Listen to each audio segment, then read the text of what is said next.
Well, we've made it. Ladies and gentlemen, welcome here to the finale of Season 6 of Series Z Apex Legends. Happy Wednesday. Welcome in. My name is Yeso, your humble host. As always, happy to be back with you for the final time in Season 6. It has been a crazy journey these last few months, and we're at the end of it here. Just 6 games stand between us and crowning a new champion, putting a new jersey up on that wall. And we're certainly looking forward to it here. So welcome in, everybody. For those of you that are new, let's break down just how things work, and then we'll really jump into the fun stuff. Now, Series Z, it's a professional esports open circuit that absolutely anyone can join across multiple different titles. We've got Guilty Gear Strive, Multiverses, and of course, Apex Legends. Now, the way that it works is players and teams come out, they compete in our open qualifiers, and the best of the best make it into Series Z. Now, what does that mean for them? Well, players will get the opportunity to sign a contract, get sponsored by one of our partnered brands, earn a monthly salary, and compete weekly for points and prize money. In Apex Legends, it's every Wednesday night against some of the most talented teams from all across North America. So if you and your friends want to get involved, of course, qualifiers and all those fun stuff will be coming up very, very soon. We'll have news of that coming out over the following weeks and all that kind of good stuff. But if you have any further questions, need more info, esportsarena.com has you covered. Now, bunch to touch on here before we jump into the fun today. First, I'm going to call for our overall standings and take a look at where all of our partner teams stand, and of course, so that we can understand what is at stake here tonight with our final night of play. Team Mike and I come into tonight with a 52-point lead over second place Team Aegon. Add on an extra 16 points to that, make it 68 for that lead over Team Razor. Of course, Razor last week had a very impressive week to try and close that gap. Mike and Ike feeling, I would imagine, comfortable, but not entirely safe going into tonight because, of course, they had a bit of a down performance a week ago, which allowed Aegon and Razor to close the gap significantly. So the question will be, can Mike and Ike hold on to first place and be our Season 6 champions at the end of tonight's games, or will Aegon or Razor shake things up big time and get it done? Of course, if Aegon wins, it would be back-to-back championships here in Series Z for Force and Turns. Would be a huge performance for them, so we'll keep an eye on that squad in particular alongside Team Mike and Ike. Let's take a look, though, back at last week in that huge performance from Team Razor that shook up those overall standings. Of course, at the top of last week's show, I talked about, I believe it was a 110-point gap between Razor in first place, and they had to make some magic happen to try and threaten for that Series E championship. And of course, they showed up right from the gate. Right? Razor came out, won the first game of the night, won 2 overall on the night, and were finishing in first place at the end of all 6 games. And this was the best performance we'd seen from Razor all season long. Meanwhile, Aegon had a solid showing themselves inside of the top 5. Mike and Ike, on the other hand, had one of the more down performances we've seen from them as of late. They've been one of our best partnered teams over the last month and a half, and they had one of their roughest performances last week, which again opened that door for Razor and for Aegon to make some big moves on the overall standings. And that is what brings us here to today. A lot at stake. Of course, the teams will be playing just for, the cash here tonight. But of course, Mike and Ike, Razor, and Aegon will have their eyes set on the bigger prize, on that championship, on that title as a Series E champion in Season 6, and trying to join a very elite group. When you think about the teams that have won championships in Series E, we're talking the likes of Duplex, Skittle Cakes, and Verholst on the Season 3 Team Intel squad, Team Vizio with, Phony from FaZe Clan, right? And the rest of that Vizio roster. Also a very similar roster with Phony and Fury back in Season 2 on Team Pringles. There is an impressive list of Series E champions, and it is quite an elite club to be a part of, and one team will earn the right to join that group here today. And the question will be, can Mike and I hold on, or can Razor and Aegon turn Series E on its head here in the last couple of weeks? I'm looking forward to it. It's going to be very, very fun, and it was an absolute blast to watch all of these teams duking it out last week, knowing what was at stake and knowing how we were basically staring down the barrel of the end of the season, and that is only further emphasized here tonight as we have just 6 games standing between us and the end of a 6th season here in Series Z Apex Legends. And of course, then we can start looking forward to Season 7 coming very soon. But that's where we stand here tonight. Ton at stake for these squads and a ton of fun ahead of us here today. My friends, T Squared and Why Not are going to be on the cast today, bringing you all of the action. Of course, I'll be here to break things down in between, check out some replays, and keep you on point with what's going on in our standings. So look forward to that here today. But let's not waste any further time. It's the finale here for Season 6 of Series Z Apex Legends. Let's get into it. Exciting to watch. Almost big Matt Pickett vibes from back in early seasons of Series E. Now slept on, taking a lot of damage, and I may Even shots are starting to connect with what he does, and they're going down Sung, making the thing sang right there. as he hopped back on with Nerf. Nerf looking like they want to close in another fight. Forcey with the shots, and goodbye to So this doorway and those windows, and they should be able to fight it out. Meanwhile, Intel getting into another battle, clear way across the map. Intel breaking. Mike and Knight are getting aggressive. They got the first knock. Actually, Z Davis once again with that charge rifle, but Bronzy. No, Eccentric from above as well. So you see what Eccentric's up to. They're making the flank on down below. Just one play down coming through. Now it's a 2-on-2 situation. Maybe a 2-on-1. It is a 2-on-1.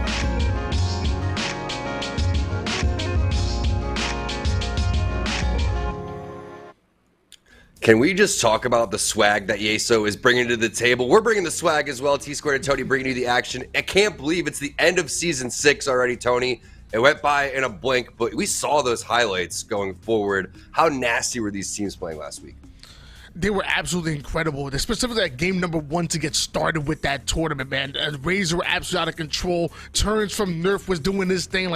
Game number 1 was like one to remember, and the rest of the tournament was just as good. It was so good last week, and hopefully we can keep that same energy this week.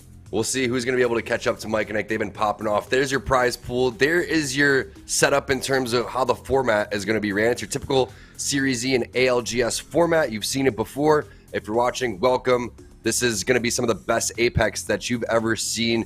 Tony, we were having this conversation before the show started. The caliber of teams that are coming through on our open night. We used to have an open night and a pro night. We've gone to the open night format, but it's been like a pro night almost every single time. Look at these teams that you're going to be having up on the board. 2R1C, they are back. They are one of the biggest dogs in the EMEA circuit for the ALGS, and they're here at Series E. Other teams that kind of stand out, Tony, when you look at Legiki, they were kind of popping off. This Reptilian guy is no joke.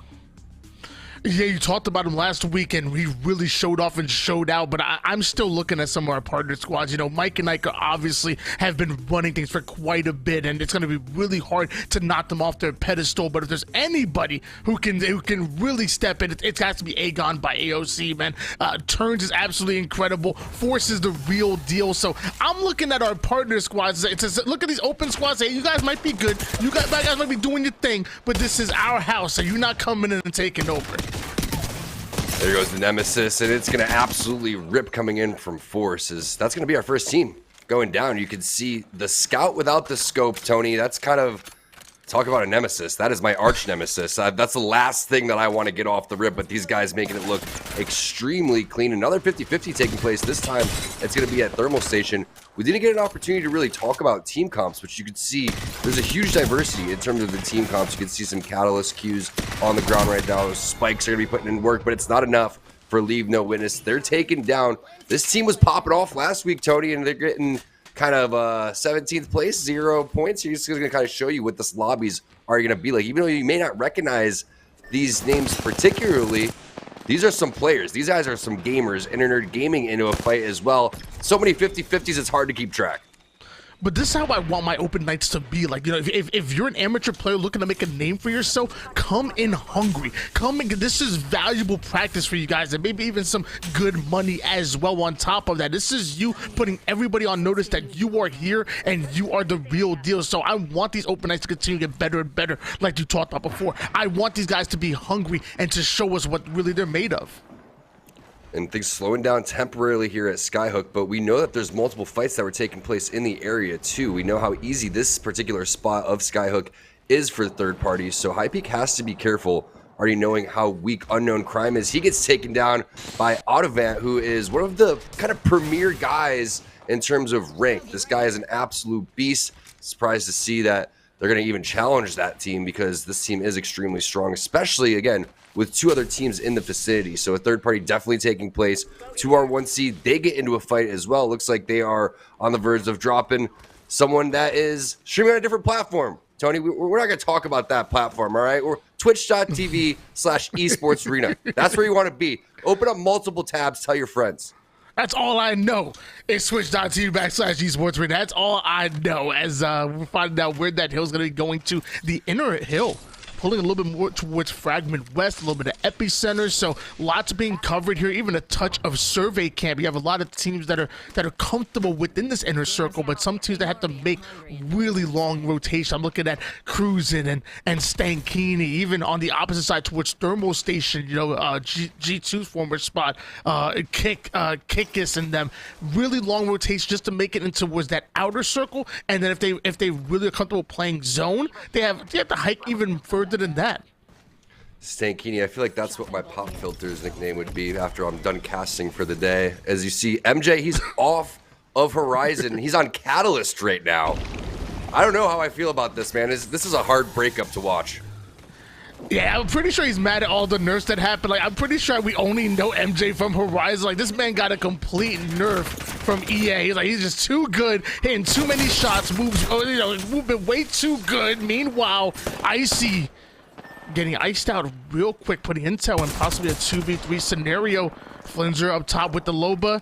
Nades are ready, bounces it right onto the opposition. Looks like Jet down to 1 shot. Still doing damage with the G7 Scout, but taking a lot more than expected. No name, 3 men up, and they're pushing. They're pushing, and they have 2 down already. You can see Jet ends up getting thirsted. Some really nice shots on top of the roof, but just look how healthy the other team actually is. And this is what we're talking about, man. We're looking at a team that's inside of the Pro League with a team that's, their name is no name, Tony. So that doesn't go to show you again how talented these open lobbies are. Man, I hate to kind of say it because I want all of our partner teams to be back, but I feel like a lot of these new teams are kind of coming up and showing out, and they understand, hey, we're going to have Season 7 qualifiers for Series E coming up soon. I'm getting a lot of Twitter DMs, and if you are wondering, just make sure that you guys follow at Esports Arena on Twitter and just get all the information that you need through there. There's a lot of staff members from there that will help answer any questions that you have. Join the Discord. We'll be giving information on that as it rolls out, but right now we're finishing off the final day of Season 6 here. It's game number 1. This is Aegon by AOC. Tony, you mentioned them earlier. Let's see what your boy Turns has in store for us.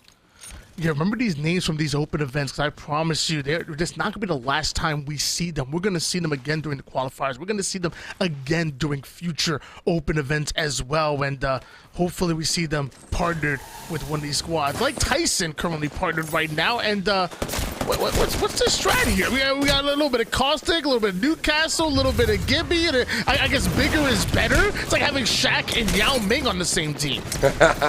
They're going for the all center here. As you can see, they all have fordability, but it's just not enough fordability, and they're going to be taken down by VKS. 7 points already popping off, Tony. They have 2 squad wipes, both on very, very solid teams. The gold knockdown res is going to be going down.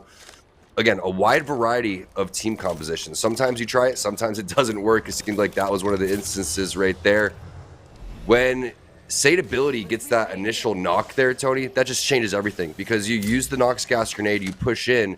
That's supposed to be a 1v1 that you win. And unfortunately, when you toss the grenade, you're liable to end up taking damage when you're tossing that. That's exactly what happened. Really great counter damage coming through. Also, shooting through that smoke, you get slowed there, you get a little bit of gun punch. That wasn't an easy fight to win.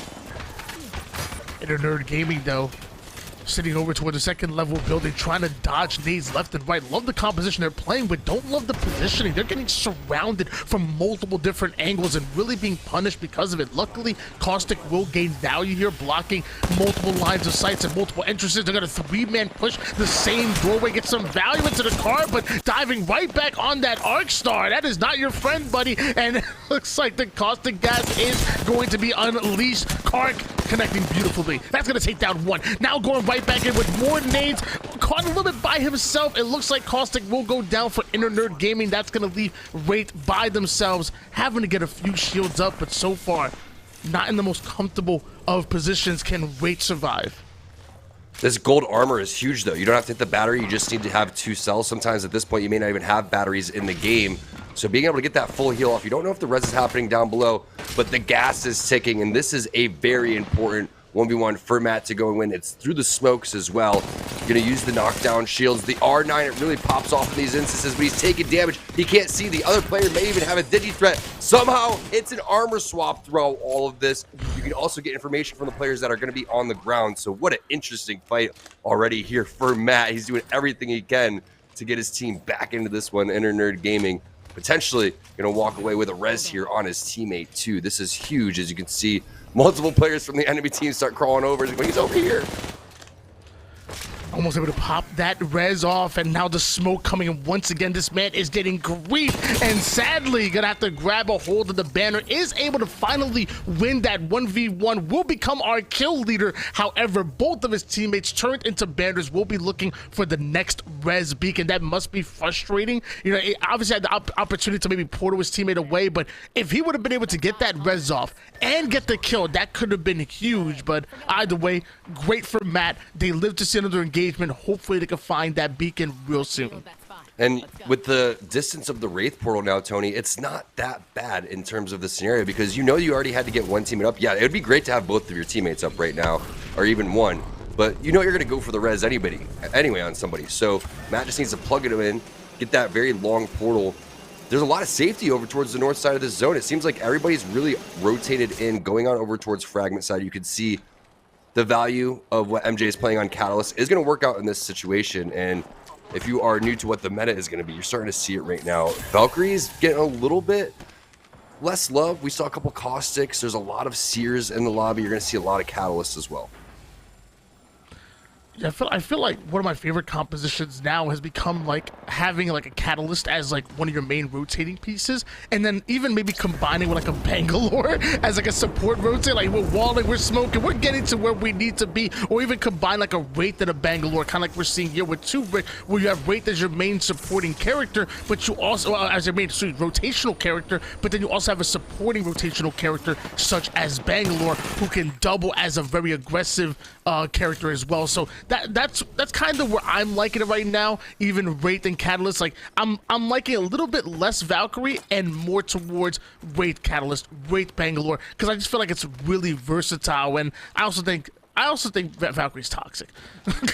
I love seeing Wraith back, though. You know, when you just see Wraith in the lobby, it just gives you that Apex vibes, man. Like that kunai, it's famous. It's one of the best heirlooms out of anything. It's just like we grew up watching Apex and competitive Apex and Hal busting out the Wraith and doing ridiculous things. It's unfortunate Pathfinder's really, you know, not in the meta, but I feel like just Wraith makes sense. It's so nice seeing her back and being utilized in certain situations. As VKS taking a ton of damage right here. This could be 2R1C that they're going up against, and it is. And the first knock comes in. It's going to be Kikis, the first one to go down, leaving VKS and a possible 2v3. But look at the height advantage with this Prowler is going to connect, but it looks like one goes down, make it 2, and eventually all 3. 2, Rick able to take them down, keeping all 3 players alive in 1 minute and 43 seconds before they have to move. They're feeling comfortable enough to loot up. Look at the points that they have on the board, Tony. They're already rocking 12 points, dominating this lobby. This is something that they've continued to do. They won game 1 2 weeks ago. They continue to be at the top of the leaderboard here and in the ALGS, playing from overseas in the EMEA range and showing that they can come on these NA servers and dominate teams. Just as soon as he got spotted up on top of that rock, Tony, he was dead instantly. Let's check out this area. 2, Rick, fully loaded at the moment here. The only thing I'm hating is this wingman with the 2x. You know me. It's either iron sight or it's either a cog. That's it. Agreed. Do not put a 2x on a wing. It's not right. These guys are like beans it's on their not toast, right. Tony. Like, what do you expect? That's exactly what I expect here. 50 seconds of rotating. It looks like they're trying to get as much information as possible before they decide where to go. Again, that Wraith and Bangalore combined with each other, that portal going to be great for rotating. And then if you need that extra cover, you still have Bangalore, and you could still get really aggressive. I love the utility that Wraith has, where very similar to like maybe a Lobo or Pathfinder, where you can angle out your opponent, play a little bit by yourself, and get different angles on your opponents. And worst case scenario, you get into a bad situation, just cue right back towards your teammates. It's so nice to have Wraith back in the meta, like we talked about before.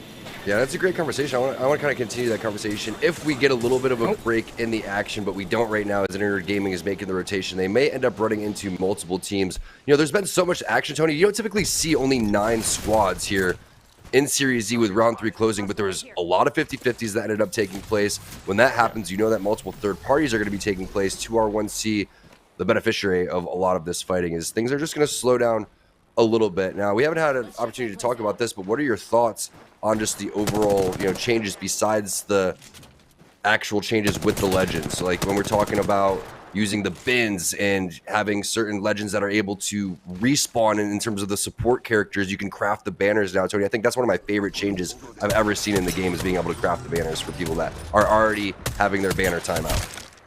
Beautiful shots by No Name, holding this team out with this height advantage, but I'm loving it because I think it just adds another layer of strategy to how you're going to be picking compositions here. You have to be obviously aware that picking up banners is so important. So characters like, for example, Loba. I've been a Loba main for a while and said that she was undervalued for quite some time, but have become even more popular, maybe amongst the ranked community. But I think there's still a place in competitive for her as well, because that bracelet is so underrated, and obviously the ult is absolutely dangerous. I feel like it just adds another layer of strategy on how you pick your legends, how you pick your composition, and how different legends interact with each other. I love it. I think it's probably the best.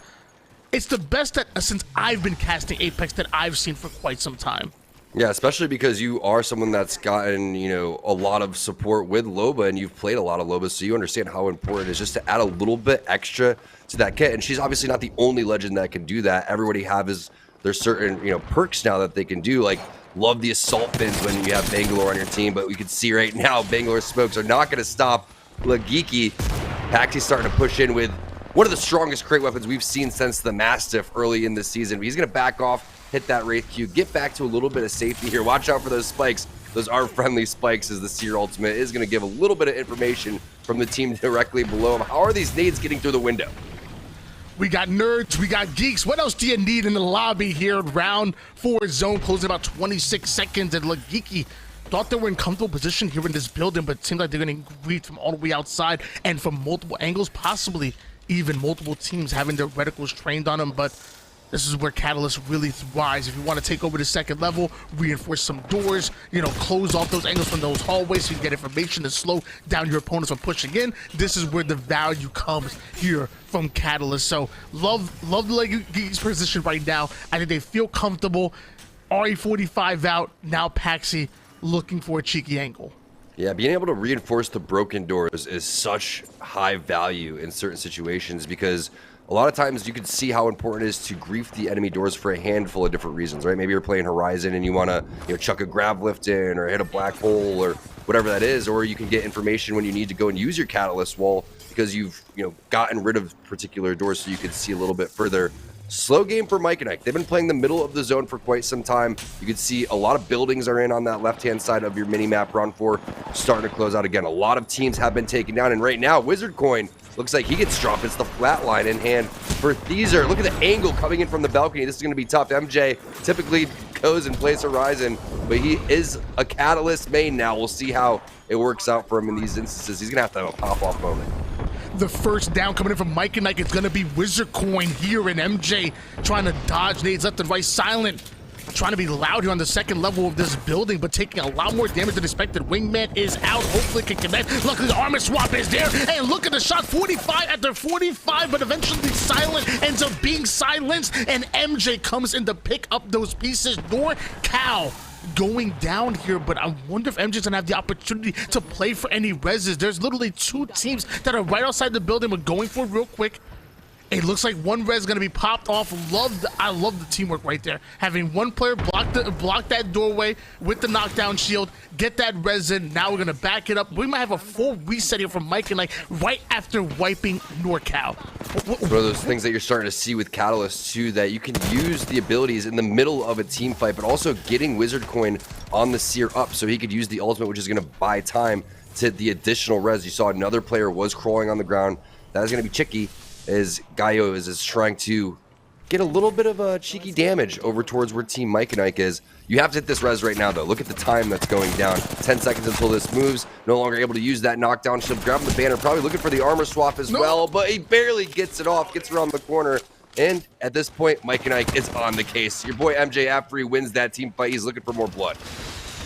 No Name is getting eliminated. That's going to bring us down to 6 squads, physically 17 players on the map right now, and you already have 2 players with the purple and even 1 in Wizard Coin rocking the red. And now looks like about a 3v2, dropping down the wall to try to isolate this angle. Want to make sure that nobody else is going to get involved or just pull right out, because Mike and Ike realize that KP is not worth it. Forget the 50-50. They want this positioning right here. They see it open, and they're going to take it. Love that play by Mike and Ike. Big brain coming in, especially when round 5 hill is closing in just 10 seconds. What in the magic is MJ doing right now? The guy's throwing walls. He's just like Spider-Man with the webs on the ground and putting spikes down everywhere. And how is this building open? This is the best building to go and beat on. MJ's like, what? Okay, I guess we'll just take the God spot for free as the zone starts to close here in 55 seconds. I mean, I guess that's sometimes what happens when you have the open tournaments here. You know, there's a lot of skill in the lobby, especially when it comes to individual skill, 1v1 skill, and even how to collapse and team fight. You know, but the question is, you know, how's the macro? You know, why was this building open? Did other teams have the opportunity to take over this positioning and maybe gave it up? That really becomes the question, but we're going to find out if it's going to work out for them. 29 seconds, we see round 6 hill going to be closing in. Mike and Ike definitely feeling comfortable right now. Still 5 squads on the map. Eventually we'll be down to 1. You could coexist in this building, but ideally getting it by yourself is huge. The wall was perfect, though, from MJ. Whether there was a team in there or not, they were taking that bottom floor, and they were pushing in. And, you know, worst case scenario, you saw the pings on top of those blue crates, Tony. That's where they were planning on originally playing, and then they just continued to advance. And the team right next to him that was eyeing that rotation is Aegon by AOC. Look at the heavy hitters that we have right now in this final circle. All 5 squads are full 3-mans. You see 2R1C. They're getting the poke coming in from the side from Aegon by AOC. We already know where Team Mike and Ike is. And there's another team directly, I believe, below where Aegon by AOC is going to be. Aspire is fairly close to them as well. Look at all the eyes on 2R1C. It's going to be so tough for them to rotate out of that building. Remember, they have Wraith, though, so they can make a nice portal play. Yeah, you talk about coexisting in the building where Mike and Ike were, but we do see that Aegon and Aspire are going to be sharing this building. We even saw a portal go over toward the low ground. So there just might be 3 different teams hanging on to this one building that we see Aspire sitting towards the top of. But when the final round closes in, it's going to force all of these teams to move out of their current position and more toward that central circle. Who's going to be the last one to come in? Who can play cover? Who can get those shots off? Right now, it's Mike and Ike trying to figure out where they're going to go cover to cover. This Bangalore ult is going to be really tough to deal with here for Mike and Ike, but luckily they're able to dodge the missiles. Explosions left and right. With the hill closing in very soon here, I wonder who's going to have the advantage. Look at the patience from all of these teams. It's going to be Wizard Coin throwing down that Seer ultimate. MJ throws down the wall as well. And they have 2R1C in their sights as the fight takes place on the right side of the wall. And that's the value that comes through at Catalyst in the final zones here. We talked about the 2X on the Wingman. What about the 2X on the R9, Tony? I'm not a big fan of that one, but they're making it work as MJ's shooting. The players taking flight. Silent goes down first, and it's so tough to deal with this wall in the final circle here, but somehow 2R1C is able to navigate this. All eyes were on them originally. Multiple players are going to get dropped, and this is what MJ does so well as the last player alive. Takes a lot of damage in the back. Still is fairly healthy throughout all of this smoke, surviving for a majority of it, but 2R1C, I cannot believe they take that dub. One of our most experienced teams here in final circles. It's not that surprising, but their positioning was not ideal. 2R1C just fighting their way through the hell that final circle was. But I gotta give a shout out to Mike and Ike as well. You know, you saw that early Catalyst ult come in, which gets so much more valuable over towards that final circle, which you saw from them. They had 2 players go down. MJ just does MJ-like things. Right? There's like 4 squads remaining. He slides across the map into the zone, comes back right after, by the way, dealing with one play. I think it was A12376, whatever the name. I want to say it was turns on I think a that's more Smurf. turns. But deals with him quick, then slides over towards the zone, does everything he can to stay alive, and when it's all said and done, he gets 2nd place when Mike and Ike should have been down, what, 5th? 4th place at least, and maybe those points become more valuable towards that final leaderboard. Great job by him, but even better job by 2R1Z. And it was the wall that ended up buying time. But the way that MJ is able to, and it's kind of like his teammates know exactly to set him up for these moments, because we saw the teamwork coming down when you were talking about blocking the door in certain instances, the armor swaps that were happening inside. He's always been one that opens up the fights. Now that he's on Catalyst, it looks like he's going to be finishing things off. Holy kills coming in from 2R1C. We saw what they had when there were still 10 squads alive. That is how you start off the night. I don't get these kind of games in pubs. I could be 3 stacking pubs and I don't get these kind of games. And 2R1C come into a tournament full of hungry amateur players, again, like we talked about before, looking to make a name for themselves, and they just slay out 8, 6, and 5 kills. And I also love the assist to go along with it, because nobody's taking these crazy 1v1s for the most part. It's all about that teamwork. It's all about that team shot and focusing on getting those clean kills and those clean wipes. You talked about 2R1C being the real deal. Ladies and gentlemen at home, you are seeing why. Hey, Wow. And a win's a win, whether you had 2 kills or whether you had almost 20 right there and you do it in style. Another person with style, that's Yeso back in the studio. We're going to toss this in. What a compelling first game of the night, and a fascinating finish to that one that we are going to take another look at here momentarily with our Mobile One High Performance moment. But let's talk about 2R1C with a huge performance. And this is a team that's been coming out pretty strong over the last few Series E events that they've come into.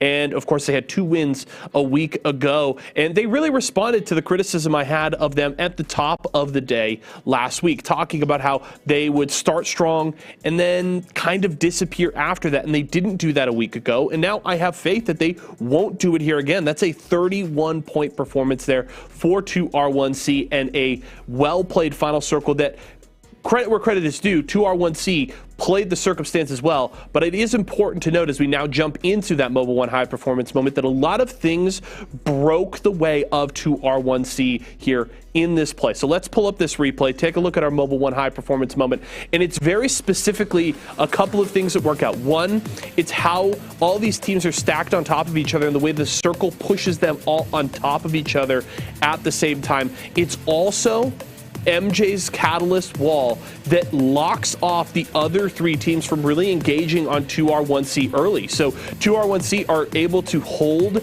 Mike and Ike at bay long enough, because it's essentially just a straight 3v3 between those 2 squads on one side of the wall. Meanwhile, you have 3 other teams basically dropping on top of each other's heads and trying to deal with that there. So 2R1C actually gets to slow play this final circle. They aren't forced into a fight. They're on the low ground because of the setup of the Catalyst wall, cutting them off from the rest of the lobby. And sometimes that would be a bad thing, but here it just allows 2R1C to play the slow game, bide their time, and then clean up all of the scraps. You see Silent goes down initially on Mike and Ike, then it's Wizard Coin to follow, and while MJ does get that sneaky little kill behind the Valkyrie, ultimately MJ goes into this final fight all alone, and 2R1C are able to clean it up. So a few things breaking their way, but also 2R1C just recognizing the circumstances and recognizing, hey, we don't have to force anything. This Catalyst wall actually does us a ton of favors as long as we make sure Mike and Ike doesn't hard push onto us. If we can keep them at arm's length for long enough, the rest of these teams will deal with each other for us, and then we could just win with the numbers advantage in the end, and they did exactly that. So well played from 2R1C, an incredible performance from them, one of the best single game performances in terms of points we've ever seen here in Series E with 31 points. So let's take a look at where they stand on our Mobile One leaderboard. No surprise that they're at the top, But the real important part is that 17-point gap between themselves and Mike and Ike there in second place. Aegon by AOC up there in the mix as well. And a rough start here for Razor with 0 points. They've got to make up a ton of points if they want to really threaten for the top of the table here. But Mike and Ike, at least liking that they're putting up some solid points here in game number 1. That is it for our first game of the day. We're going to head to a quick break right now. When we come back, T-Squared and Why Not get you into game number 2. Tyson boneless buffalo bites have that tasty kick of flavor, so they're perfect for any get-together. If there are any left when your guests arrive. Tyson Anytizers Chicken. More kicks of flavor, more smiling snackers, more to love. Tyson.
Game number 2 underway. Let's see who can match the vibes that 2R1C was bringing to the table. Leave no witness. They go down again in their 50-50. Razor, they were popping off last week. What do they have in store for us, Tony?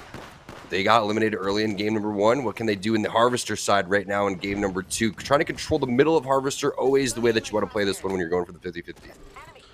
We talked about how good Leave No Witnesses have played week after week. Specifically when I was casting with you, the last time, Leave No Witnesses were murdering lobbies and winning these 50-50 gunfights and even making it to end games. I think they even won a game, maybe even 2 over the couple weeks. But so far, back-to-back 50-50 losses, and I wonder if we're going to see a strategy change now coming in from them. Meanwhile, we see the 2x on the Wingman. We see the 2x on the R99. It's only about time we see a 2x on the P2020. And oh my gosh, kind of shredding a bit. New meta. I'm not quite sure if he was shooting that as fast as you possibly can, but Razor, it doesn't matter. They're still going to be able to win this team fight here very shortly. Just a couple more shots. And he's got the Mozambique in the back pocket. Everyone's favorite loadout to start the game. P20, Mozambique, it doesn't matter. For Team Razor, they are going to get the res. They're going to take that 50-50 as Team NorCal ends up getting eliminated. Put them on the board. Again, wasn't able to get out of their 50-50 originally in game number 1, but they are going to in game number 2 and maybe get a little bit of momentum going forward here as we still have 5 more games remaining in the season. We got a Mad Maggie sighting here, Tony. There goes the wrecking ball down the stairs. That thing's going to bounce around. I'm notorious for hitting my teammates with that. No more P20 and Mozambique combinations ain't arenas anymore. Now we got R99s, we got Nemesises, we got some wrecking balls as long as C-Square doesn't have it in hands. Valkyrie going right through the catalyst wall. Look at that vision clutter. They're able to secure those kills, but my gosh, can't see a single thing but the loot that's coming in. Roller on top, get eliminated. Guess they're not on top for long. Back in the lobby they go, and hold on, is that a ship? What's going on over here? Is that a res? So sometimes it really just depends. The ships will start to fly over the map right when the zone starts to close. It was this like crazy addition that was one of those extremely unnecessary additions where why do we need more sound? Why do we need more things to scare us and make it things like there's enemies around when I'm just trying to listen to where footsteps are? But yes, that was definitely his ship as you see some more flying action coming in from Cloaked. He is going to piece on a skyhook and try to make it on over towards his teammate Matt, who's conveniently located on the opposite side. So everyone kind of playing their life here. One of those instances, Tony, where you wish that you did have a Loba on your team or some sort of support legend that is going to be able to craft that banner, get it back. You can see where the zone's going to be pulling. It's going to be over towards the northeast side of the map, and it's going to be pings on Overlook, which is a completely wide open POI right now. But we have a Revenant right now, so we can't tell what they're trolling or is this absolutely serious. Tyson needs a pop-off moment. They're trying to contest on that accumulative leaderboard, and sometimes you just got to get a little bit weird with Revenant. And mind you, this is the same Tyson that was running the, what was it, Caustic, Gibby, and Newcastle composition, now bringing Revenant in, and I feel like I hate Revenant. I'm gonna be honest with you, but usually if you're gonna try to make it work, I feel like you gotta have to combine it with an Octane, right?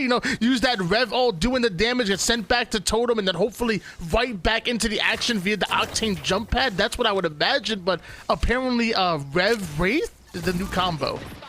Yeah, if you're gonna like do it, you just gotta go all the way in, right? I mean, just play Crypto as well.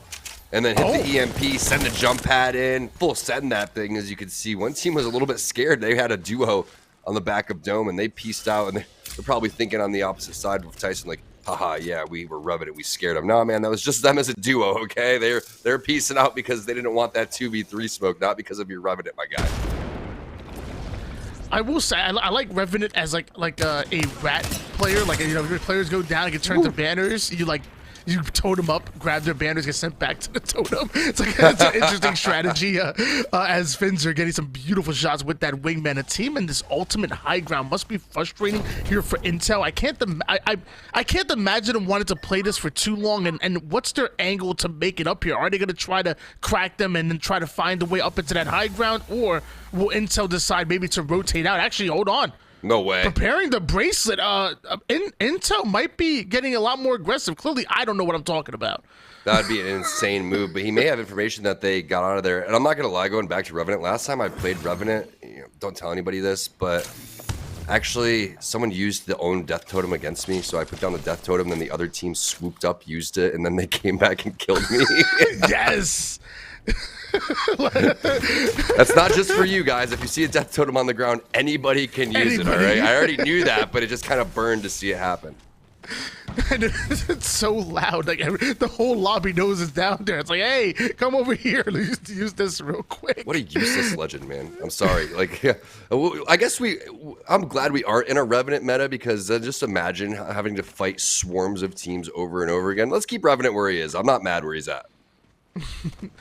I always imagined at some point in time Revenant becoming like the team meta killer. Like I always thought that Legend gets so strong that we become too reliant on the Legend's abilities, and I imagined Revenant's tactical countering some of the abilities. Like, you know, with jetpacks flying all over the place with Valkyrie, Revenant, you know, tack cancel that jetpack, and now that player's kind of like, you know, discombobulated for a bit. I always imagined the world, and then also taking high ground with Revenant climbing. I thought Revenant would be really, really good eventually, and it just never happened. Well, now you can do that, Tony. Plus, you can get information through the walls. You can throw stuff down and cancel reses. His name is Seer. So, you know, who needs a second life when you can go and basically see exactly what's going on and getting all that information for free?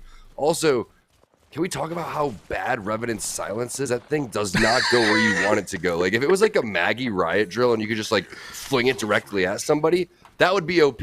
But I don't think I've ever hit anybody with one Revenant Q in my entire life. All right, guys, we're going to stop beating up on Revenant. I'm not done yet. I'm starting to feel bad. Put me back in the ring. Revenant done mastered Loba's entire family, but we've been really tough on him. So why don't we go easy on Revenant? Tyson, currently one of the 17 squads on the map, find himself towards the edge of circle. I always find myself in ranked wanting to play edge. I feel like teams rotating in, you might be able to grief them out, keep them at bay, and obviously just being in the circles, obviously value in that as well as you look to plan your next move. We do see that portal come in. It looks like Tyson comfortable on the low ground, get my loot up, but I wonder if they're going to try to play height. Is there any teams around? I wonder if they're getting information this is where they want to play long term, or if they want to collapse on a team that, there we go, there is a team right above them. So if they're not careful, eventually they're gonna get greeted by Tyson. Actually, I'm kind of cheering for Revenant now. Despite all of, you know, the things that we've said about him, I want to see success. I want to see Revenant successes. People are going to start coming up with here they come. Tony, they're on top of things over here. They're getting sent back, but was that a Wraith Q going up the zip line here? They're just one by one. Such a useful legend. I think he was trying to go for the kidnap. Like, I guess zip up, kidnap a player, get the kill, and then like the Tyson are clearly hungry right now. They're going in for some craziest strategies. Inner Nerd Gaming get eliminated. No Name gonna follow right behind them. Razor kind of picking up where they left off last week here. As just for fun, you know, they're here just for fun. There's a whole tournament going on, lots of money on the line, but they're here for fun. Someone give Tyson some nuggets, man. They're not thinking clearly, or they're just thinking insane. You're not you when you're hungry. But, you know, you lose half of your HP for that. That's the one thing that's tough. So they're just going to get sent right back down below. But that was very disciplined watching the zipline right there. You always got to be careful from teams that are going to end up pushing in that type of instance. So making those shots basically look easy. Yeah, they're going up the zipline. It should be free shots, and these are very talented players. But being able to execute on that is what it's all about. And speaking of execute, hitting the shots, giving them the Stankini leg out here. As you can see, the wingman, R9, Aspire getting eliminated. And Tyson playing it patient down low, gets rewarded. Curious to see where exactly this zone is going to be. We kind of know that it's hovering over towards Overlook, but there are a lot of different Overlook circles, and it could continue to pull a little bit over from that northern side away from there as well. Not to get back on the Rev train again, but I'm kind of like seeing the inner genius within this composition. I talked about like support rotational legends like Bangalore and even Catalyst, but like, what if like what if you Rev Totem, I'm not feeling it, and then you Portal? Is it like kind of like a genius like rotational piece? Like I don't know. I feel like there might be some inner genius within this Revenant and the Wraith composition. Watch out for Tyson looking to break the meta here. Meanwhile, Mike and I about to get broken in half here because they already lost one player, and now Wizard Coin coming in. Hope we can hit those shots. He's a Wizard, Thomas. And he's also the L-Star. back to the lobby. Don't sleep on the L-Star, man. We're seeing a lot of Prowler, but the L-Star is one of those weapons that, and I feel like EMEA players and EMEA teams would be the one to kind of adapt that, because there was a time and point in Apex, not that many seasons ago, where L-Star was in the meta. As you see the third party happening just for fun. We were just highlighting them. They end up getting eliminated in 12th place. 2R1C, winners of game number 1. You can see how many points they have on the board. It's going to be the flatline, dropped Nyarko and Chaku trying to get out of there with the Wraith Q. And we know there's going to be a lot of action over here from Overlook based on where the zone's going to go. The Prowler shot's connecting, but it's still just not enough for the flatline. The tracking from VJ, absolutely insane. One of my favorite combos here with the R9 Wingman. Going for the smoke and then the res. This is absolutely insane, especially considering that Chaku maybe got out of there, bought some time, and did that, you know, cost of his life right there, buy time for his two teammates to get back into this game. High risk, high reward to play for that smoke res, but it looks like it's going to pay off to be able to play as a duo as opposed to a rat for 2R1C. We saw them having a crazy game number 1, but the last thing they want to do is fall early here.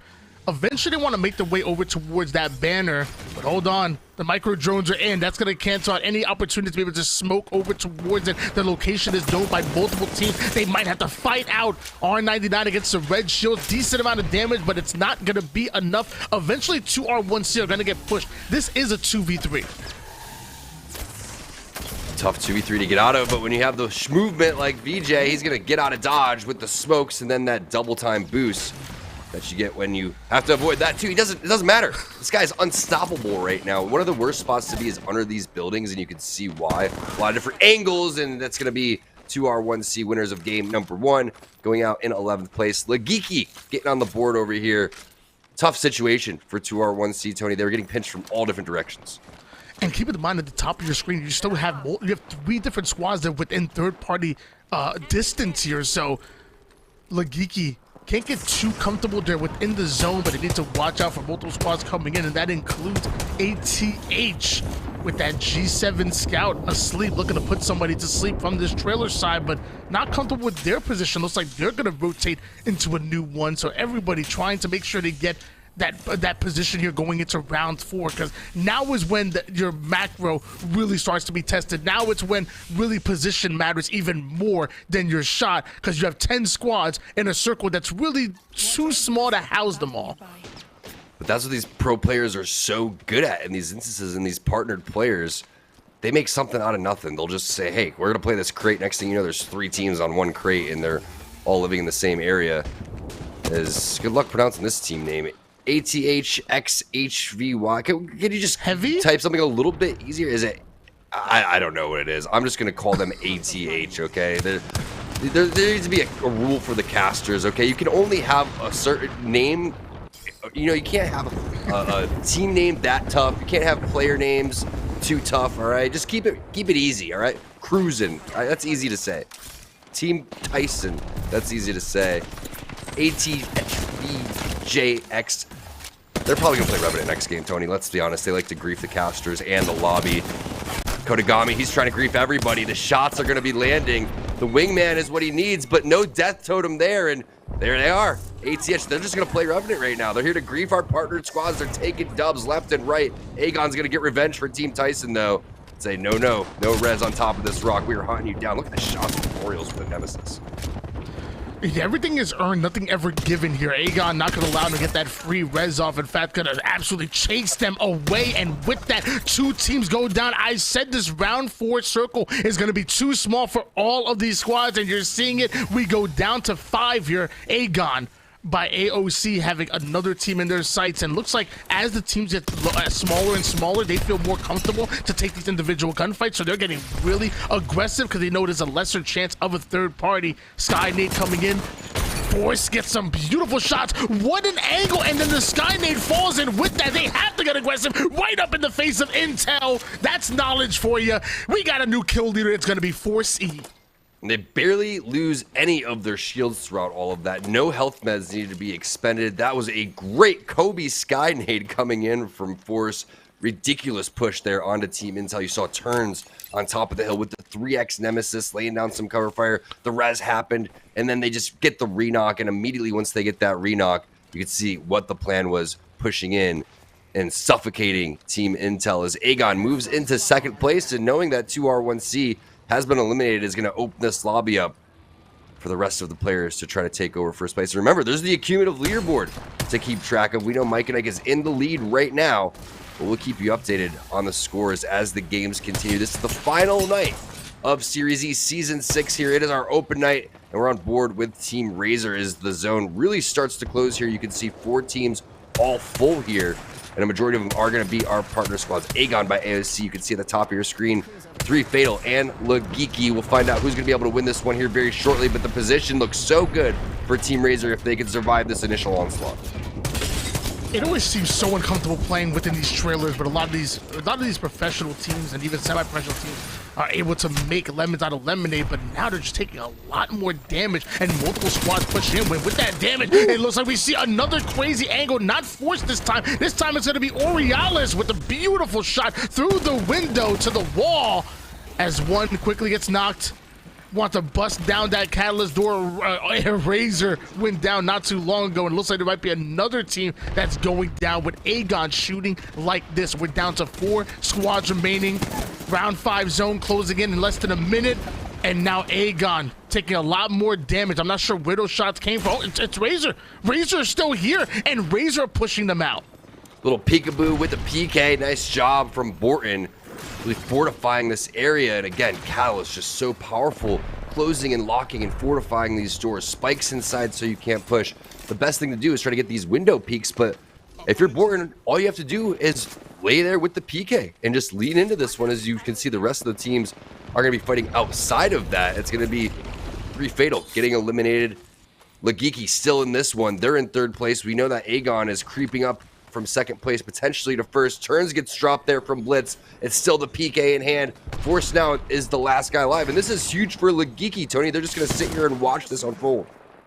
Lagiki taking height, might try to get some angles with this flat line, but for the most part, they feel comfortable allowing Razor and Aegon to deal with each other, and Aegon ends up getting eliminated. So now, looks like a 3v3 scenario. Might be Lagiki going up against Razor, and the shot started to connect. Hold on, Borton rotating, taking massive damage, down to 1 HP. You even see the sear attack going. That tells you that they want to push up. The 3-man push, they just surround them and collapse. Lagiki, not just an insult that my French cousin called me when he was trying to roast me, also an amazing Apex squad that are taking game number 2. And the patience there was super key. The respect that they ended up showing. We were highlighting Reptilian and what these guys can do beforehand, but the shots from Goon were so crispy with the flat line. You love to see the respect that they ended up giving Razor. But props to Razor for fending off inside of that trailer for so long, because Aegon by AOC was all over them. They really were, and it's funny how Lagiki just sat over toward the back. You know, they had the Catalyst Water to deal with, but just try to get a little bit of long-range shots, but instead allowed Aegon and Razor just to fight it out, while they kind of thought one step ahead. They surrounded them, kept one player over towards the west side, had a couple players move over toward the east, and by the time that fight was done, you literally saw like the triangle of death coming in. I love that play coming in, and they obviously earned that win, but what's more important is how does that affect the scoreboard? Because I didn't see how many kills they had along with that. I know a win is worth 12 points, but how many kills were added on top of that, and is that going to create enough movement in the leaderboard? We saw 6 kills in the kill lead going over to, I believe it was Goon, but we're going to leave that math up to the admins, and we're going to toss this one on over to Yeso so we can break it down and show that scoreboard, that Mobile One leaderboard that you were talking about, Tony. You are the Apex champions. Razor there with a nice bounce back after their 0-point performance in game 1.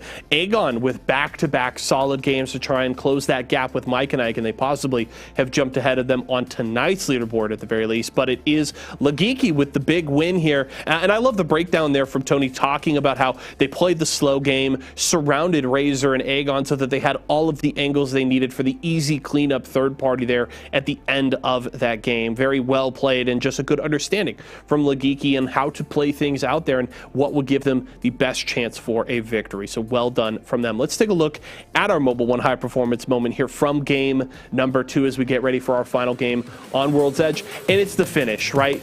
The Catalyst wall comes down. Legiki have already put themselves in place to be able to gatekeep and have these great sightlines onto Razor. And while Borton is able to get to safety just for a moment, the quick scan through is going to cancel any sort of bats there. And then it's just Legiki moving in, cleaning up these last couple of kills and grabbing the win. So it's just good technical understanding of where this fight was happening, what kind of sightlines that Legiki could create. And they were able to very easily just escort Razor exactly where they wanted them to go. And it's the easy pickup on these kills because they've got them completely surrounded. It's a well played from Legiki, and it's exactly what Tony was talking about. The triangle of death, the rhombus of terror, whatever you want to call it. They performed very well in that end game, and it gives them a big win here in game number 2. Let's take a look at that Mobile 1 leaderboard and see where everybody stands. 2R1C still in first place, but Legiki with a big performance puts them just 4 points shy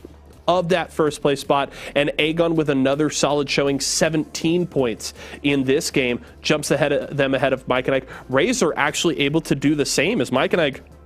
They only pick up a single point in this one, so that is a huge move by Razor and Aegon. They still have quite a bit of ground to make up in terms of that overall leaderboard with just 4 games left to go, but it's possible, especially if you're Aegon, right? That 52 point gap is available. You've got to play strong though, and Aegon is really going to need to finish some of these games. Those extra 3 points for a win are going to be incredibly important down the stretch here with 4 games to go, but they've at least put themselves in a position where they have a shot.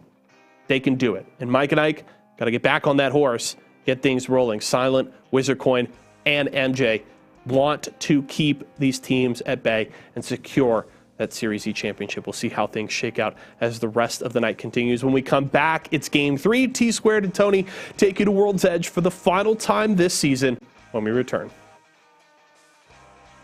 Are you ready for it? Are you ready for it? Are you ready for it?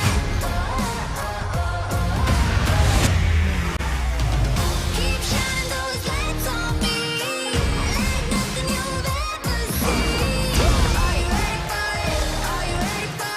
it? Are you ready for it?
One more game on World's Edge. T-Squared and Tony bringing you the action. And hey, this is our last night of Series E Season 6.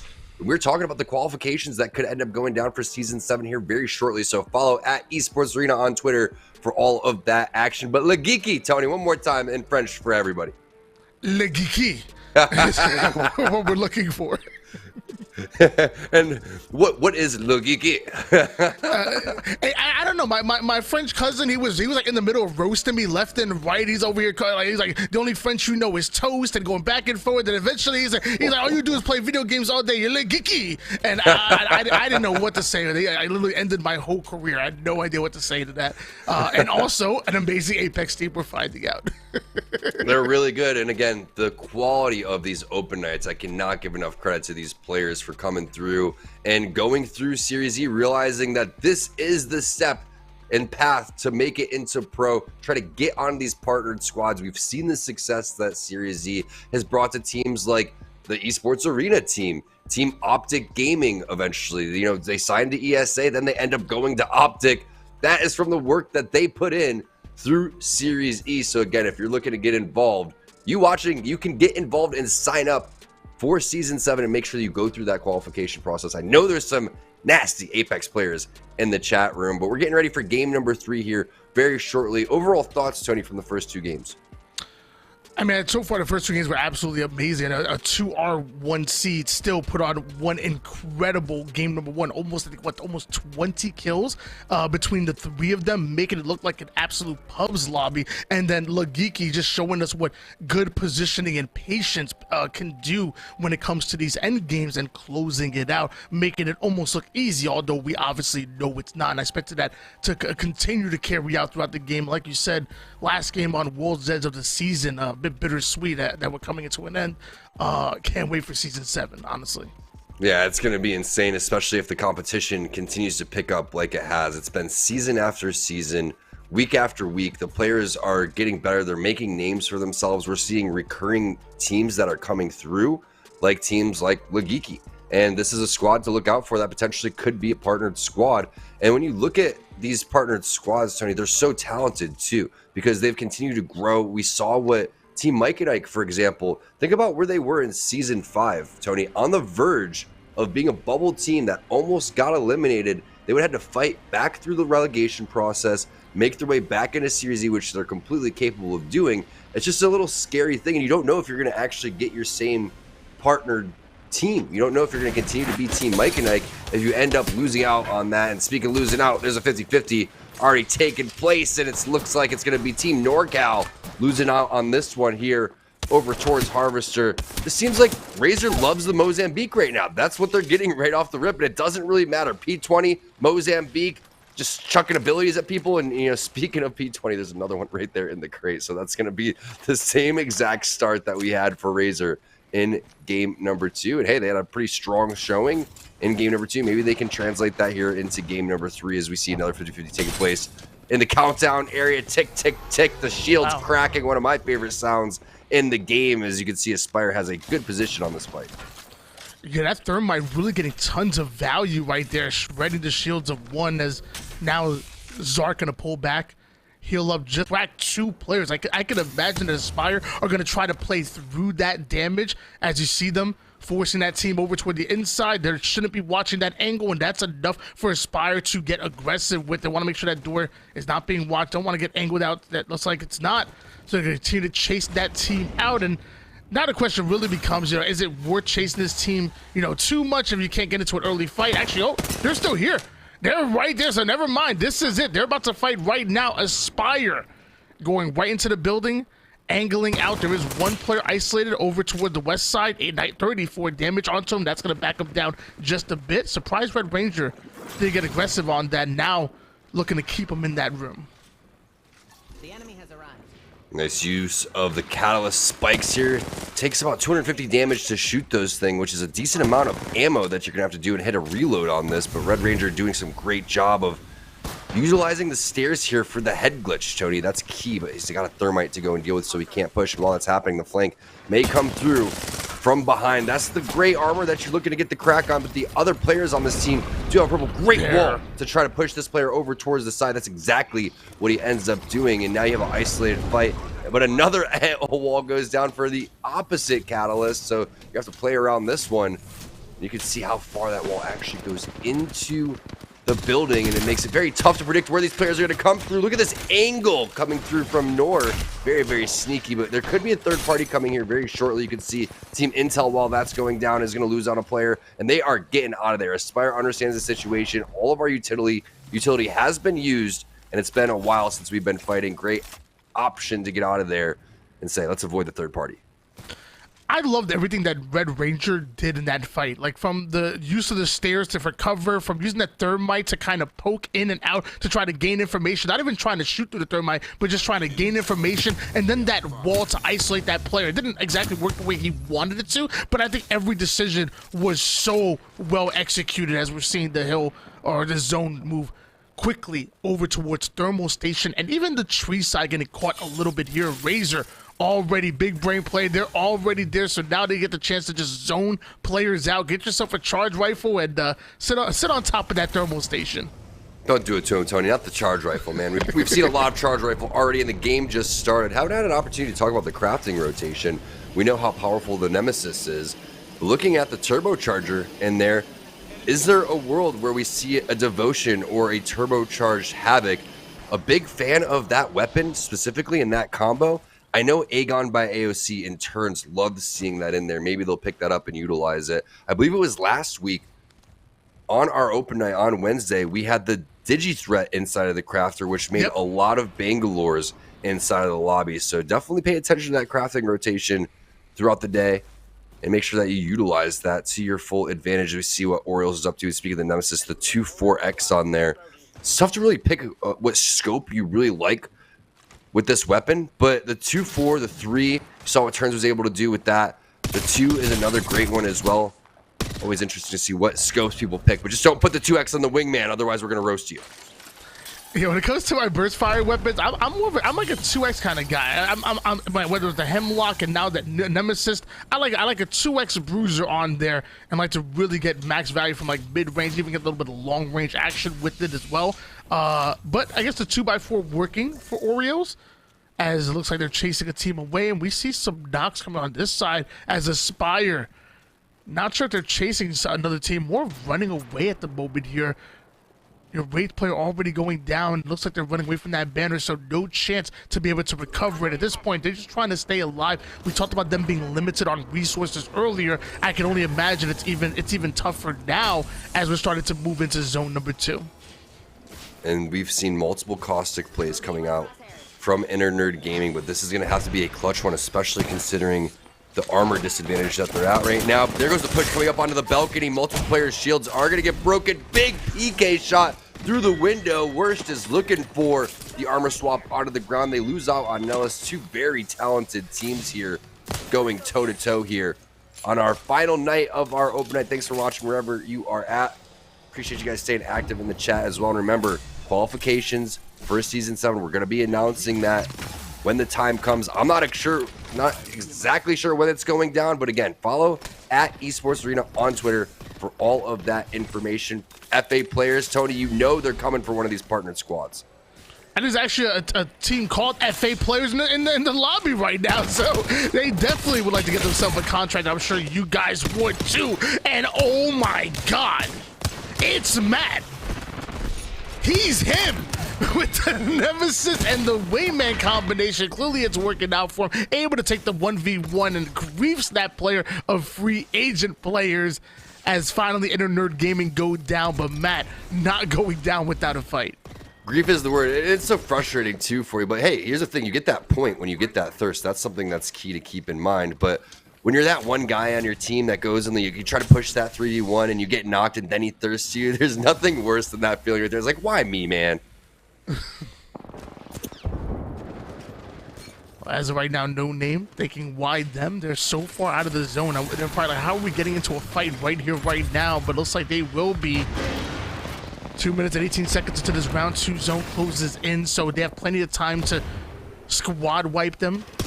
take their time with this. We see a player actually rotating over toward the west side, and Chicks using that same head glitch that we saw earlier being used. So powerful as able to angle out one player, put a decent amount of damage, but now taking a lot more than expected. Luckily able to get that battery off, and now the R99 hitting for 105, but not enough to keep Seer alive. That's gonna bring one down. The second one gonna fall as well, and that's gonna leave Chickus by themselves.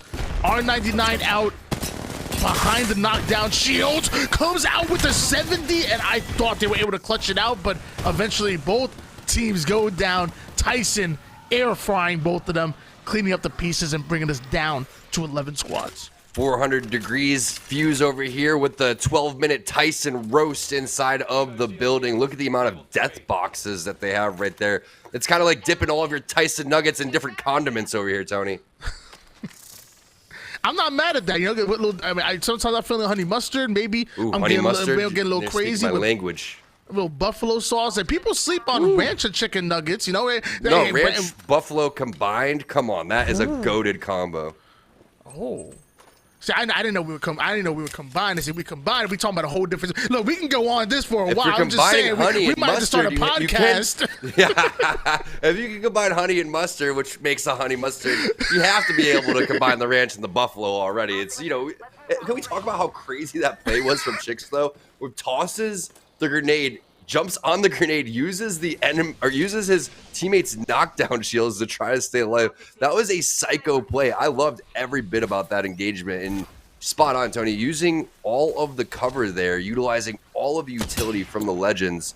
Very impressive watching the head glitches, the R9 shots. It was a party inside of that building, and Tyson is going to take that loot 10 times out of 10, plus the points. They really needed those ones. As you see the rotation coming in, Paxi going to get Goon and his squad to a safe spot inside of Thermal Station. The one team that we brought up earlier that is just big time chilling, that's going to be Team Razor. And they understand Thermal Station zones are fairly tough, because if you are not inside Thermal Station, there is a lot of gatekeeping that's going to take place. The problem is the resources when you've been waiting here so long, especially when you don't have a Loba. So looking at the ammo check, we also have that great UI in the bottom right-hand side so you can see exactly how many heals they're going to go for. And it's just a smart play when you talk about utilizing utility.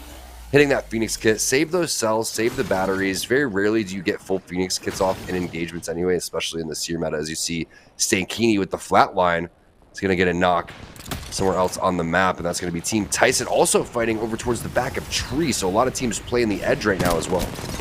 Yeah, when we were looking at the map, I saw Tyson rotating over toward this position, and when I looked at the map, there was no other way they can go but forward. And without a Valkyrie, they painted themselves in this position. Like, look at the map right now. You see how like there's a corner that's outside the zone, and then that's it. They painted themselves in a position where they have to fight. Luckily, they have the composition that's comfortable in doing so. The R99 comes in quick. Eventually, VKS get eliminated. You combine a Fuse and a Mad Maggie, and that tells me that you want to get aggressive. You want to get in the face of your opponents and make them as uncomfortable as possible. I love that composition. May not be the best for rotation. I feel like Maggie, again, more of a supportive rotational player as opposed to a hard one. You still have to go out in the open if you're trying to go cover to cover and into the inner zone, but still, love that composition. Love the fact that Tyson are experimenting and willing to fight. One thing that would just make Maggie so insanely powerful is if, when you toss that Wrecking Ball, if no other enemies could use that to get that speed boost, or maybe even slowed enemies inside of that. Because imagine, you hit someone with the ball, it gives them that distortion. They can't really shoot and fight back the way that they wanted to. But nothing's worse than when you're trying to make that rotation and you're trying to run. Everybody from the enemy team gets the speed boost, so you're out of there, but they're chasing you at that same speed that you left. That's the one thing that may set Maggie apart, and maybe there will be changes to make her a little bit stronger, but I feel like she's in a really good place. Love, one of my favorite passives in the game is that shotgun passive, where you're sitting there and you could just run with your gun out the entire time. The only legend that you could actually do that and continue onto that speed is Aegon by AOC is now on the hunt. They know that fight took place over towards Tree. They're trying to hit this backside rotation to get the high ground. When we're talking about rotating from Thermal Station and picking up kills, that is one of the spots to be. As you see, VJ gets a knock onto Wizard Coin, so we have two teams fighting. That's going to be 2R1C, I believe, going up against Mike and Ike somewhere on your screen right now. It's Team Tyson, though, and this is the legend that we were talking about. It's going to be Mad Maggie, the portal coming in from Uchaku as well. Here goes the rotation. He was so slowed from all that Bangalore smoke and the ultimate that took place. Look out, a little bit of spikes coming in, and the portal has to go down for Hierarchy. It's always the scary moment when you're trying to get the portal as far as possible, but your teammates are getting shot at. We'll see if Uchaku is going to be able to clutch this one. He's got the Nemesis. We're seeing the go-to scope for these players. It's going to be the 3X, and just look at that thing rip. And this is such an important battle here. I mean, it's 2R1C, and I believe it was Mike and Ike on the other side of things at one point as Wizard Coin did end up going down. And look at those shots with the Nemesis. My gosh, able to deal with one. Looks like off the screen, Silent getting a kill onto Goon as well. So plenty of fighting going on in the general vicinity here as round 3 hills closing in, and a lot of teams are forced to push forward. You have our Wraith player taking height, blocking this angle. They have the responsibility of making sure to cover his teammate while they're going in for the res. Able to do just that. Damage in, right back out. Well played by 2R1C to reset and now re-engage. My anxiety is skyrocketing when he's on top of that rock, moving like that. And oh, the Sky Nade coming in from Red Ranger, a player that we were highlighting, loving how he's going to be playing. This is a duo from Aspire, and they're putting some good work onto 2R1C. I love that cover, though, that Uchaku put on top of the rock while they go for the res to get everybody fully involved. Such a tough fight, though, because we know, again, the zone's pulling over towards Thermal Station. This is one of the most popular third-party areas because it is such a powerful spot to go and lock down. But Uchaku, he's not worried about it. He's maneuvering on over this rock like a mountain goat out here as MJ gets taken down from Team Mike and Ike. Again, it was a 3-team fight throughout all of this, and that was that Wizard Coin box of initial knock that took place with the Arc Stars. So multiple teams in the vicinity with a minute and 30 seconds left, 50 seconds on the portal. 2R1C is going to have to start thinking about rotations. And it looks like Mike and Ike being left at just one player is going to be Silent, trying to move silently across the map and get themselves as much placement points as possible. Or, you know what? See some free shots, take some free shots. I'm not mad at that. MJ still down. Not sure if Silent's going to try to play for the res here. We do notice 8 squads remaining. They find themselves towards the outside of this, not feeling comfortable to jetpack up, so going right back in. We do notice a couple other teams are trying to make their way toward the inner circle as well, and that includes free agents who are getting shot across the back and the front as well. We have a free agent sandwich. I wonder who's going to sign them. Now I'm just thinking about the condiments. Realistically, if we're talking sandwiches, man, like Series E makes me hungry. We talked about it in the chat a little bit early. Got Mike and Ike. We have Tyson's. We know that Vitamin Water is involved with Esports Arena as well. You have a full meal plus the snacks going forward. Plus you could game on your Aegon by AOC monitor. I mean, our partners are awesome. Big shout out to our partners. You see Team Tyson fighting for positioning over here. It's going to be Kodagami coming through, and you know, this seems a lot more like Team Tyson than when they were playing the big boy composition that they had with Newcastle Gibby, and this aggression coming out from Team Tyson really showcases their skill. Yeah, we're seeing that they're very capable of fighting out multiple different teams and even capable of collapsing onto building from multiple different angles, but sadly there was so many teams that were able to angle them out, and it looks like soon they might just be eliminated as Stankini ends up going down courtesy in the hands of our Seer player of 2R1C. And then at one point, he's like, bro, VJ, you gotta stop going down, brother. You're doing the damage. You just keep going down left and right. If I have to res you one more time. Round 4 is going to eat you alive, though, so it's only up to Kodagami here as the lone player from Team Tyson, but he's the kill leader as FA players, they get eliminated. Razor, they're still in the middle of all the action here in Thermal Station, and finally someone shuts him down. It's another partner team, Aegon by AOC, stopping Tyson's reign, but I want to see that same composition, that type of aggression and confidence coming from Team Tyson as we move on to Storm Point for the 3 final games here of Season 6. 2R1C winners of the first game, they get eliminated. It's Team Razor, it's Aegon by AOC, and somewhere there is a rat, and maybe that is from someone from Team Mike and Ike. Remember, when MJ was down, it's actually someone from Legiki. Okay, so here's the thing. When we saw MJ was down, Tony, earlier, and you saw that he was possibly resable, I was going to ask you this question. This is going to say a lot about you. What type of teammate are you? Are you going to be like, leave me? Or are you going to be like, nah, bro, I'm resable? I mean, depending on the situation, I feel like there was a lot of time on the board there. And I feel like the res was possible as long as there's not another team there. If there's another team there, I'm saying leave me all day. I have no problem being left. I will say that I take it, it's a situation by situation basis, and I feel like at least there was time on the board before the zone closed in. I just didn't know if there was other teams around. Other teams around, go ahead, live to see another day. All right, so I'm always the res me guy until you start getting shot at while you're resing me. I have to see it from my own eyes. All right, I'm like, oh well, no, I thought I was safe. I mean,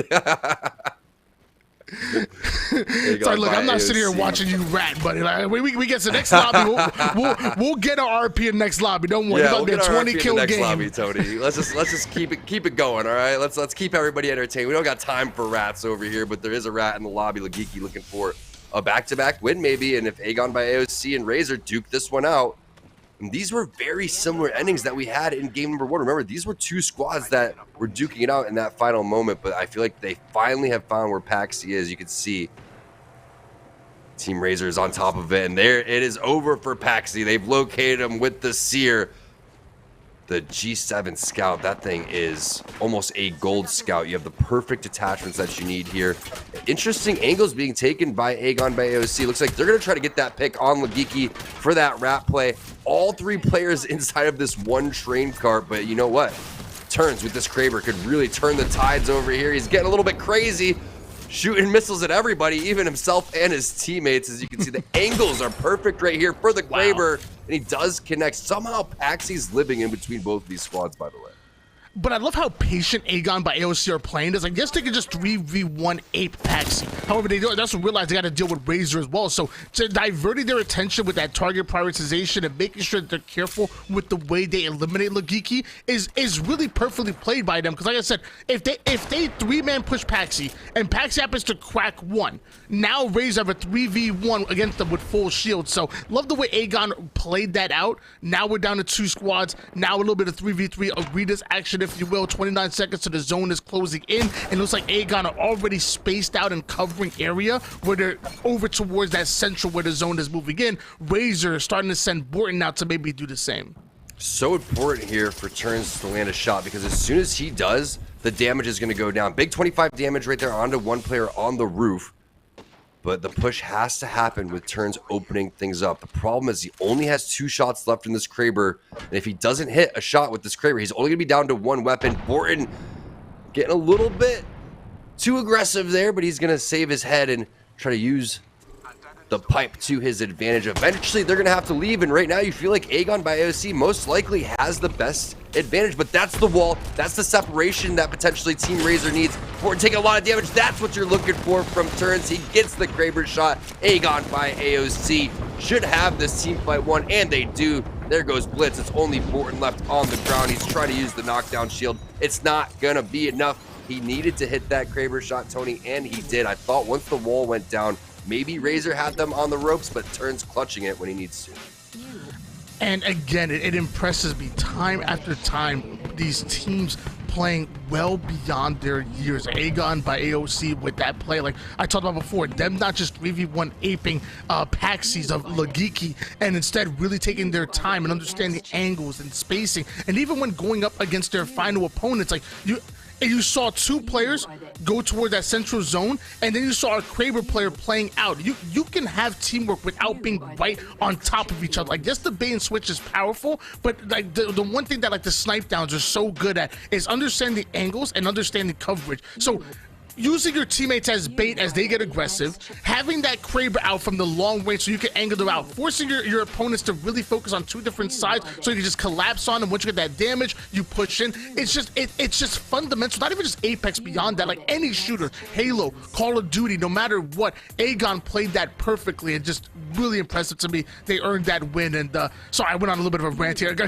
that's perfect. Go ahead, Tom. No, sorry. As we look at the kills there, but that's perfect because one of the things I wanted to follow up with, Tony, is not only did they play it perfectly, it was the perfect scenario based on which legend it was, right? Yes, you want Turns with the Kraber. Anyone on this team could have the Kraber, but think about who's going to be able to fly off of that cart there, who's going to be able to close that gap and that distance to get on over towards the teammates, if that's going to be something that's going to be happening with the wall going down. So there's almost no counterplay, especially if you hit your shot right there, if you're Aegon by AOC. And yes, didn't see the best Kraber shots that Turns has ever had in his life, but again, he hit the one that count. I think he ended up going maybe like 2 for 4, 2 for 5 in that instance. 50%, that's not going to be that bad.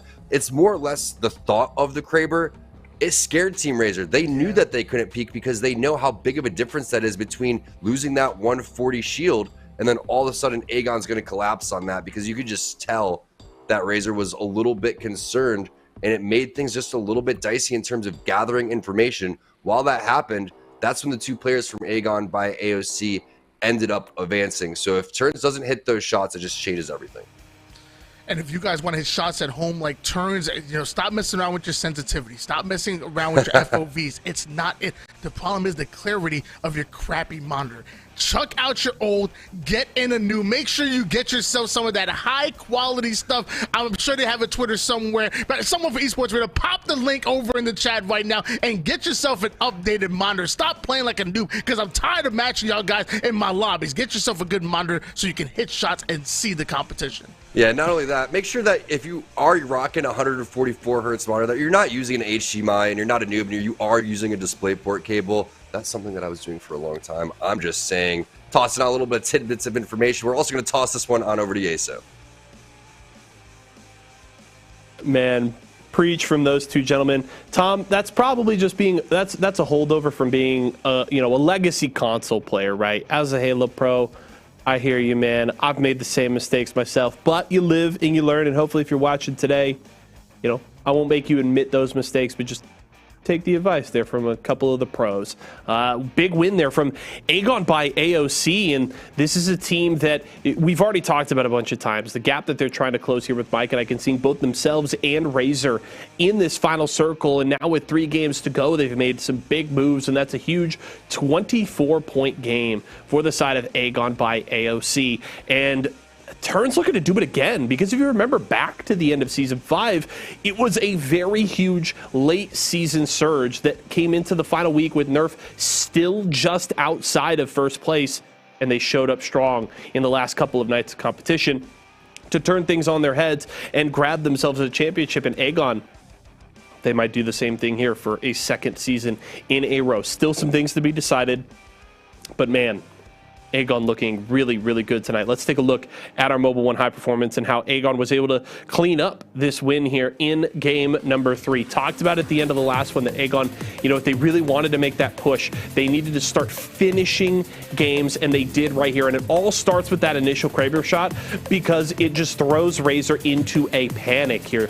Aegon has already done a good job of gatekeeping Razor, keeping them at arm's length and backing them out, so they have to make this last second rotation to avoid the push of the zone, and it really backs them into a corner. And then as soon as this shot lands here with the Kraber peeking over the truck, you get that 140 tag and the quick finish on the knock from Force. It's all going to go wrong from here, because, hey, look, Blitz, Borton, really good players, very experienced players, especially here in Series E, but you're already down that player.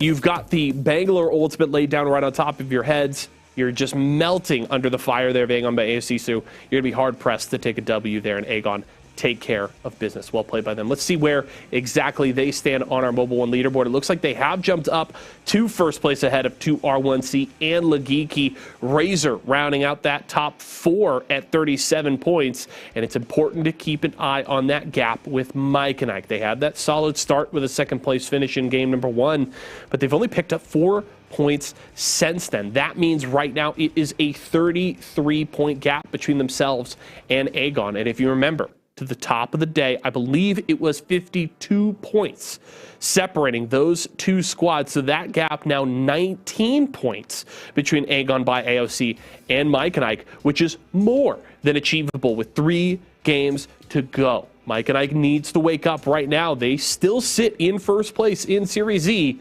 but that chance to secure the championship possibly shrinking away from them if they can't settle in here on Storm Point and make something happen. We'll see if Aegon or Razor can snatch a championship from Mike and Ike here at the end of our season. We've got 3 games to go. We head to Storm Point when we come back. T-Squared and Why Not? We'll have all that action for you in just a few.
Move off of World's Edge on over to Storm Point as we have another 50-50 taking place. Multiple 50-50s. If you liked action on World's Edge, well, you're going to love it here on Storm Point. Is Lagiki.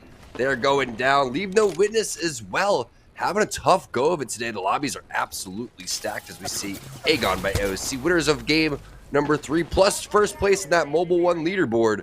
Doing a great job of also trying to fight their way up on those overall standings, Tony. And honestly, can they take the championship with 3 games remaining? It's our final day here in Season 6. Get ready for Season 7 as those announcements are going to come out. Make sure you follow at Esports Arena on Twitter for all of that information. Can they do it, Tony? That's the big question.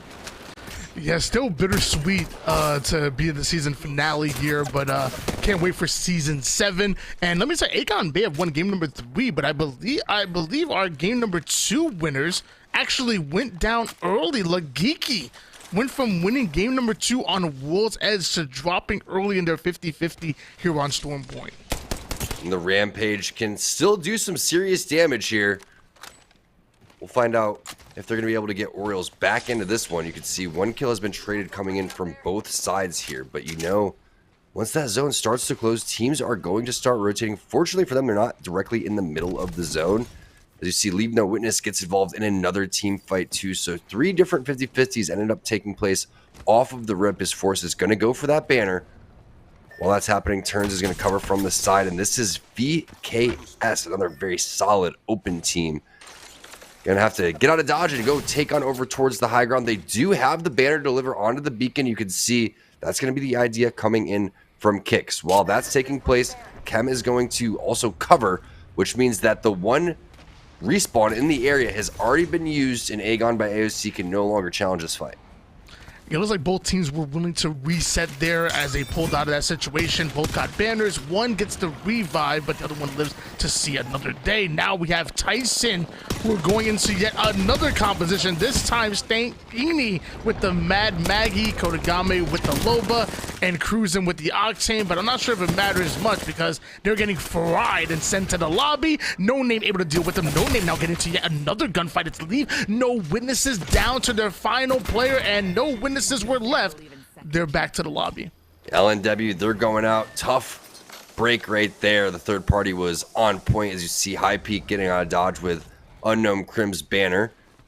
The respawn is on the building that they just left, so they're going to have to find a safer spot to go for this res depending on where the zone and where the rest of the players are going to be. But a nice initial fight coming through, and it's not stopping yet. 2R1C. It's going to be VJ. He's got a great combo for Bangalore. The R9, the Digithreat inside of the building. IARC is going to end up throwing down that ultimate. I was really hoping to see Tyson stick with the same composition that they had before, but it looks like they're trying new stuff, and always been something that we've seen here in Series Z. People start switching up their compositions if they feel like it's not really working out for them. So hopefully Team Tyson comes back strong. And game number 5, 2R1C trying to take over that first place from Aegon by AOC, which it's about a 7-point difference right now, Tony, on that Mobile 1 leaderboard. We'll see if they can bop this team and get a little bit closer to taking over first place. At this point, I don't even care how strong Tyson come back in the next round. I'm just interested to see what's going to be their next crazy composition, to be honest with you. Because they've just been changing it every single game, and so far it's gotten more interesting and more interesting. I can see the genius with the Octane, Loba, and Mad Maggie, what they were trying to do. Sadly, we didn't get to see enough of it, but VJ with the 132 out of the R99 and just gets the knock and just pulls right out. And now you're seeing the Peacekeeper putting the shot into the body. One more player alive. Never mind that. Rid 2R1C getting rid of them, bringing us down to just 15 squads. And now our Seer player just does what Seer players do best. Just make sure you aim down the sight, check the surrounding areas, make sure there's no third parties coming in as we move on to yet another fight. 15 squads still. Nice job stopping the res there for Jet. They need to get a res of their own. As you can see, the movement coming in, and before the battery gets popped, Roller on top goes out in 15th place. Intel with some much needed points. You can see on the lower left, they are in 11th place. The team that is in first place overall for the accumulative leaderboard for the season, this is Team Mike and Ike, and that race is getting so much more interesting if they do not survive this fight. And a nice drop coming in by the enemy player, but Silence ready for it. That's going to be the broken shields on the Valkyrie, and MJ is going to finish what Silent started. As you can see, Team Mike and Ike utilizing the bait and switch perfectly throughout all of this. MJ not on Horizon here. He's going to end up being on the Bangalore. So we saw him with Catalyst a little bit earlier, showcasing that he has multiple legends inside of his pool. One of the masters of using the knockdowns here. You've seen it so much today as he's going to go and try to hit this armor swap and get Silent back into the game. Has a nice little safe crevice to hit the res, but somehow he's not getting the utilization of the res in a safe area, even though it looked like he was going to be in good position. Speaking of good position, Wizard Coin's got their back.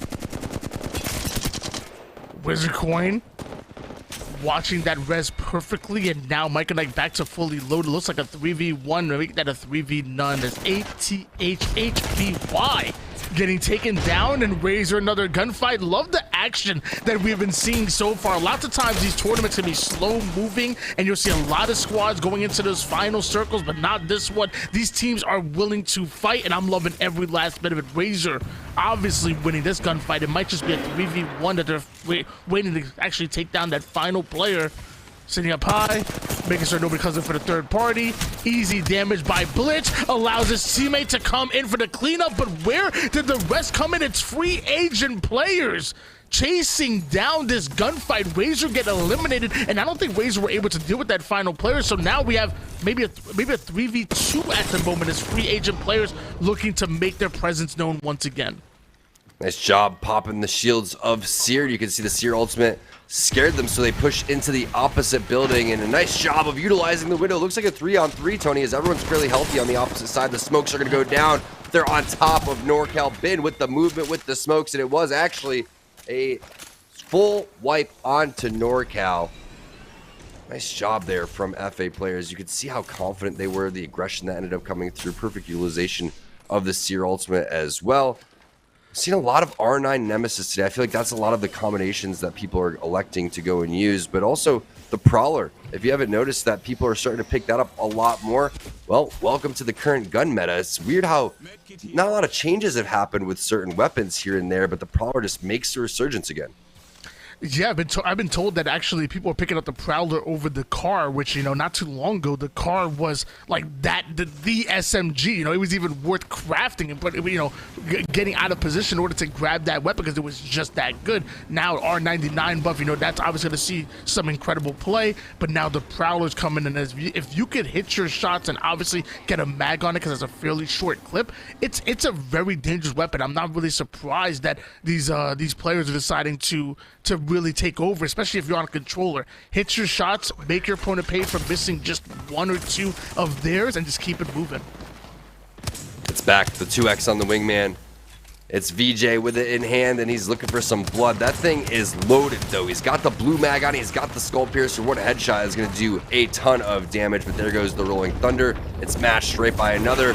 It's Uchaku with the Nemesis, finding the first knock there on disability, looking to get in that sweet spot of the top 10 as his own ultimate is stopping him from making that push. It looked like he was trying to be defensive with it. You now know where the knockdown shields are going to be played. It's going to be Horizon Q in the air to try to get on over towards safety. Cyril ends up being utilized perfectly as well, and it gets smashed right back onto 2R1C. But look at the head glitch coming in. It's a flank coming in from the backhand side. It's going to be Noir coming in with the 30-30. Uchaku with a great portal play. You know, he's on top of that, Tony, before you have to even say anything. That's a great Wraith teammate.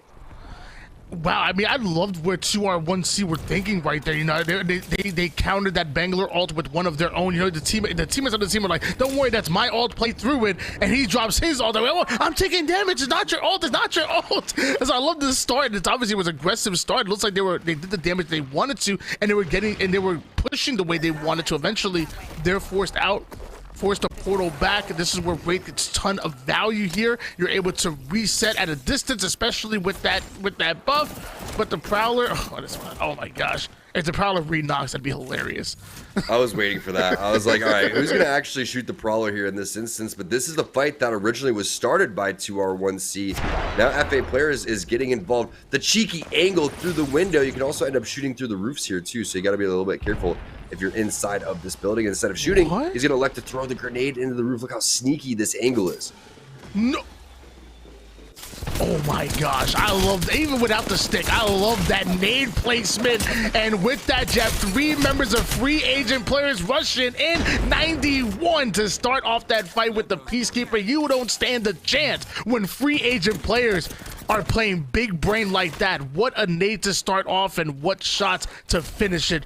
Beautifully played by free agent players. An absolute massacre inside of that building, and it forced that nade, forced everybody onto the stairs, and they were ready for that one on FA players. While that's happening, Choco Sneaks grabs the banner and is going to try to get VJ back into the game. So some really high-level plays happening from a handful of different teams on your screen here. It's round number 2. Where's the closing going to come from? Oh, hold on. We thought the res would come in, but a team literally landing right. This ain't right. That is not right. Oh, I cannot believe we just saw the triple land from the sky. That was disrespectful. Disrespect, especially after they were fighting so well. You have to back it up temporarily. Aegon by AOC. They're going to take to the sky as well. Zone number 3 still 2 minutes away. Plenty of time to go and rotate, but they're not messing around. They want to maybe potentially even land on this team if they see that it's just a duo. Will we see another team land directly onto somebody? Are they going for positioning? Are they just going for the fight? It looks like they're going to play it safe and play the positioning. We saw the pings coming in. I thought they were saying where they wanted to land, but it looks like they were just letting their teammates know where the position of the enemy was, and still love the play right here. Playing afar, it looks like there is. I am seeing 3 players. I only saw a duo when flying in, but it might actually be 3 players in front of them. And as of right now, they're playing the edge of zone, so obviously don't have to worry about what's coming from behind them, really what's in front of them. So love the play here by Aegon. Lots of space they could play.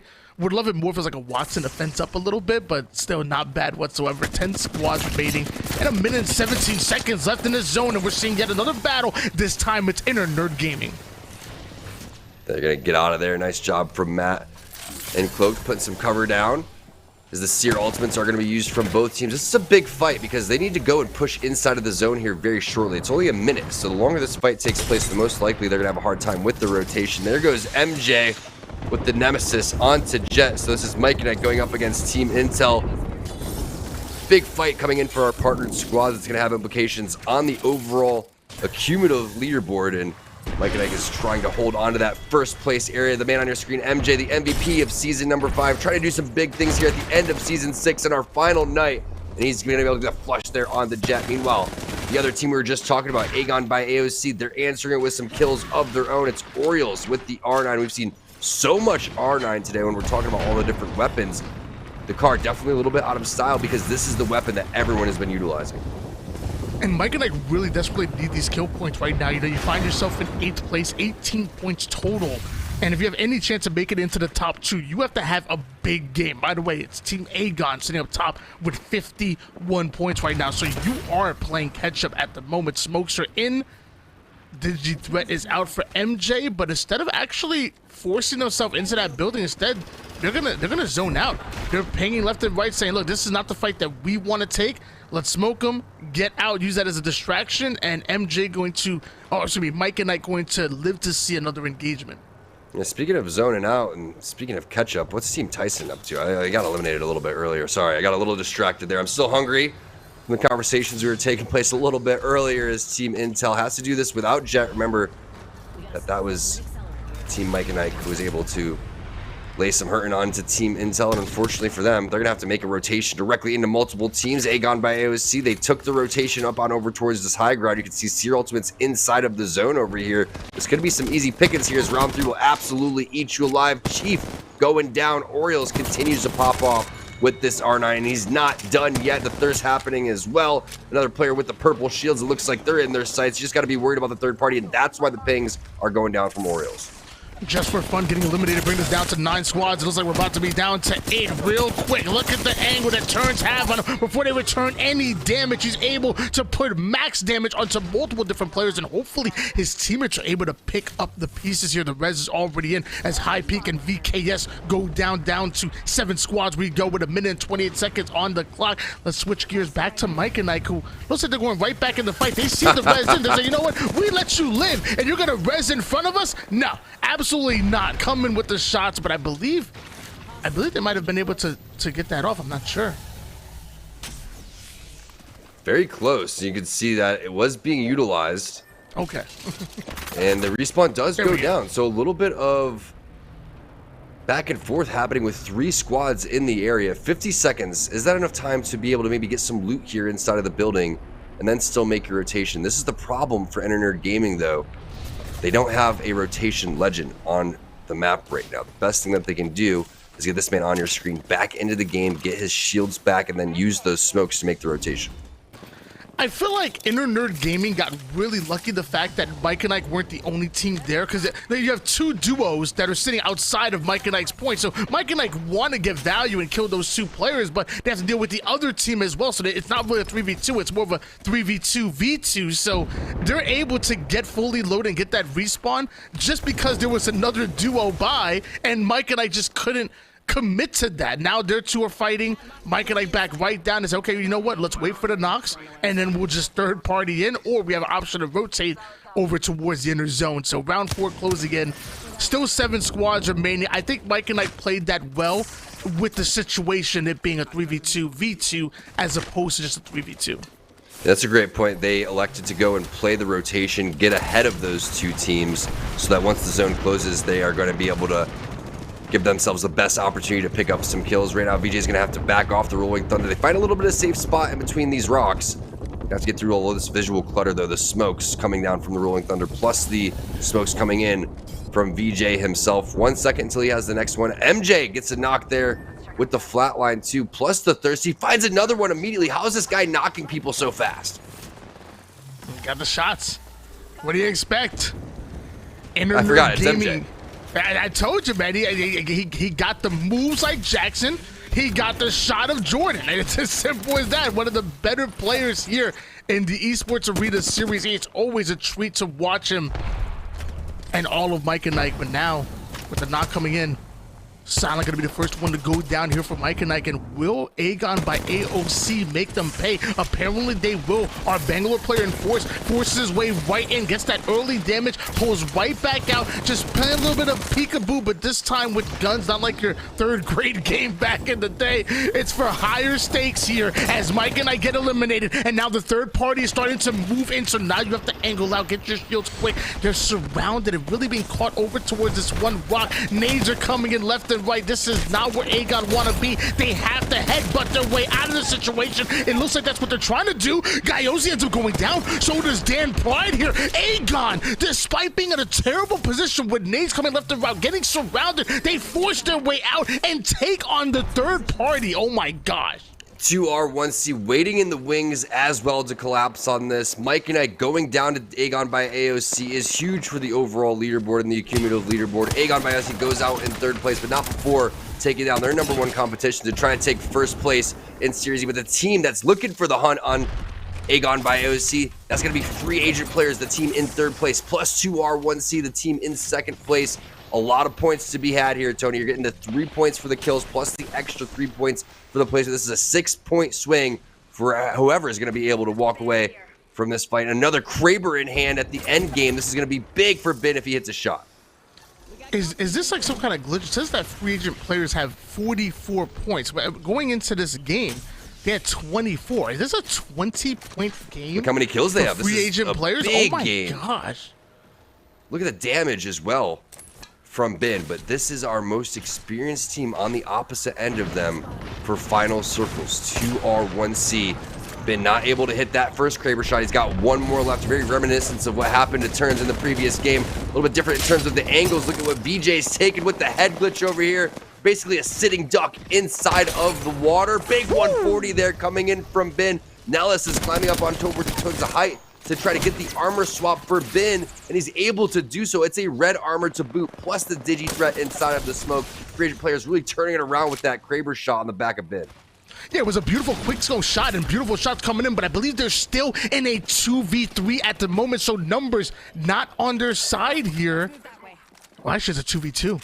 They got the thirst. Remember, there was a little bit split from VJ. He had that great head glitch on the water, but 2R1C with a very minor mistake that gets punished heavily here. There's no way they're going to go for a mobile respawn here in the final zone. That would just be the most ridiculous play. Uchaku says hello as they were going for the res. Hayarka takes the majority of that damage. He goes for the banner. Definitely know that he's going to go for the armor swap and the knockdown shield play. He's got the digi threat through the smoke. Uchaku trying to put 2R1C on his back, and he does.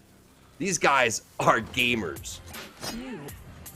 That was so played by 2R1C. The dropping of the mobile beacon here. I mean, if anything, I mean, I was using it for cover, but if anything, that's just more audio clutter, more visual clutter that comes in, that's coming in from the sky. And while you're doing that, yeah, my raid player says, I'm just gonna come in and flank. You can't hear me coming from behind. Gets a smooth 165 with the submachine gun, whips out the wingman to finish him off, creates that 1v1 scenario after his teammate does max damage to go down, because sometimes you have to go down to do that damage because you can trust your teammate to come in and finish off the one shot with the half shield. So it was so well played by them. Well played by Aegon as well, even earlier when they were caught in a rock with nades coming in from a third party. That was just great Apex all around. And was that our first game of Stormpoint? I feel like that was our first game of Stormpoint, and I mean, that had the makings of an entire 3 games. We've had so much, it's been non-stop right from the get-go. We've been hopping into 50-50s immediately. Think about, Tony, where 2R1C was at certain points in that game. Remember, they had lost 2 players. One person had gotten thirsted. They got triple landed on at one point. Every single person on that team eventually had to get respawned, and then they just clutched it out at the very end. That was a great game by 2R1C. I cannot wait to see what's going on with the Mobile One leaderboard. So we're going to have Yeso take that one away. Big win there for 2R1C. They're second on the day, and quite a little clutch there at the end that we're going to take a look at here momentarily. But I think Tom pointing things out well, really setting up how, you know, Aegon and Mike and Ike duking it out in the late game means a ton for that Mobile One leaderboard. And 2R1C looking to try and grab a win here in Series Z at the end of the season. And if they keep playing like that, they might actually do it here tonight. Let's take a look, though, at that Mobile One leaderboard and see where everybody stands, or excuse me, Mobile One high performance moment. I'm getting ahead of myself here. Let's talk about 2R1C in this finish. Uchaku thinking about putting down the mobile respawn, and this peak is incredible. The only problem is not quite able to get that knock, and then when you see Hiraka go down, it starts to feel like, oh no, in the 1v2, right? Uchaku does still kind of have the health advantage, but you're thinking, are they able to get the reset here, right?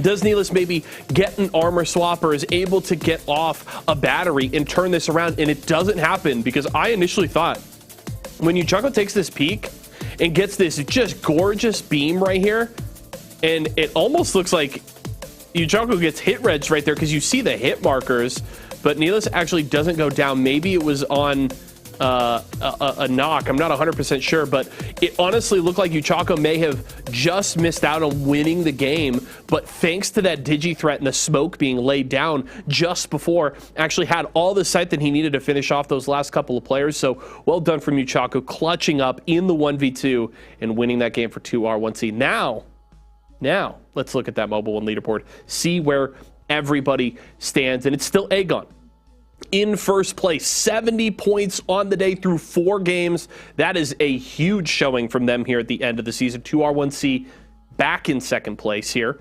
64 points for them. FA players jumping all the way up to third. You heard Tony mentioning that they're close to the end of that game. And the big question is, can Aegon by AOC get it done? And they have closed that gap even a little bit more, right? With Mike and Ike still picking up some points here. That gap now shrunk by 42 points. So I believe it is just Aegon behind by 10. If we have production, our overall leaderboard up to date, I would love to look at that right now. Perfect. 10 points. So Razor, hats off to them, and they could still finish strong here. Unlikely that they make up that 57-point gap here in just 2 games. But Aegon and Turns and Force looking to maybe 2 seasons in a row snatch first place away in the final week of the season. They've got 2 games to make up a 10-point gap, and they have played incredible through 4, and that's where the stakes sit. Two R1C with their eyes on the prize tonight. But Aegon, looking at the big picture, looking at a championship and back-to-backs from Turns of Force. We'll see if they can get it done when we come back. More kicks of flavor, more smiling snackers, more to love. Tyson.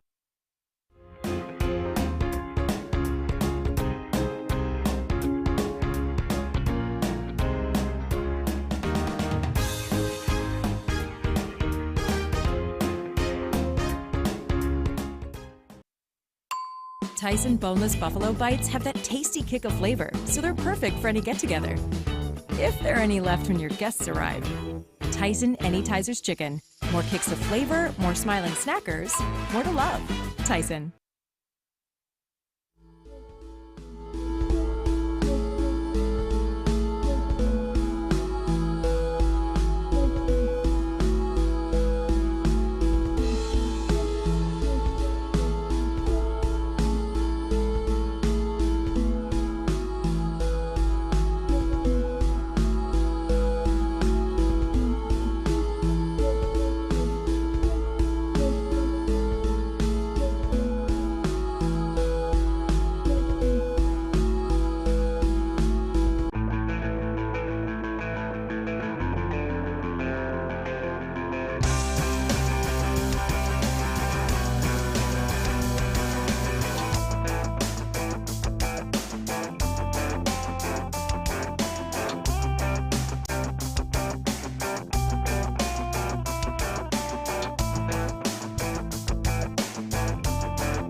The final night of Season 6, and we have a race on that Mobile One, a cumulative leaderboard. Aegon by AOC, they're trying to skyrocket and take Mike and Ike's position in first place. You know what time it is, Tony? Guess what time it is. Pizza time? No, it's MJ time, all right? Oh. You know what he's going to do? Horizon, game number 5, and game number 6. Going to put the team on his back. He's the MVP from Season 5. That's my prediction. He's going to switch and go on over to Horizon and see what they can do with that old team composition that they used to run. But it's hard to stop Aegon by AOC right now. They're just playing so darn good. But we're not chalking the pizza, right? I mean, there's still an opportunity to have, both. We're so hungry. We're so hungry exclusive. from watching these Tyson commercials and these Mike and Ike commercials, man. I'm telling you. We're gonna have to make a little. You're talking about making a Tyson chicken bacon ranch quesadilla or something like that. I think that sounds pretty fire. We'll get there. We'll figure it out. So, we need to come in. We need to chef up some ideas for Series Z. Let's do that. You don't want to put your Mike and Ike's with the Tyson in the quesadilla, but there's some possibilities here. We're getting creative with this one. You melt down the Mike and Ike in a boiling water full of vitamin water, and then you have like a syrup, and we can make some kind of dessert or like lollipops or something. I feel like we got something going here. I like where your head's at. You're definitely going the right direction with that one as we get ready for game number 5 here. And again, there is a big race for that first place area, but there's also 2R1C trying to put a stop to all of these teams and trying to take first place. Something that they've been doing pretty frequently over here on our last couple of open nights, week by week. They've been showing up one of the top teams in the EMEA region, and you could see why. So much to say about the win that they got in game number 4, from the time that they were down and out, the portal plays that were being made, up to that final moment. That 2v1 at the very end, that big flank, a little bit of a mistake maybe from FA players going for the res, but I like the thought process. It looked like they had the idea right. They were utilizing the smokes. Just so tough when the flank comes through. And you brought up a great point during the analysis. There was a lot of visual and audio clutter that was taking place because of that mobile respawn beacon that was being used.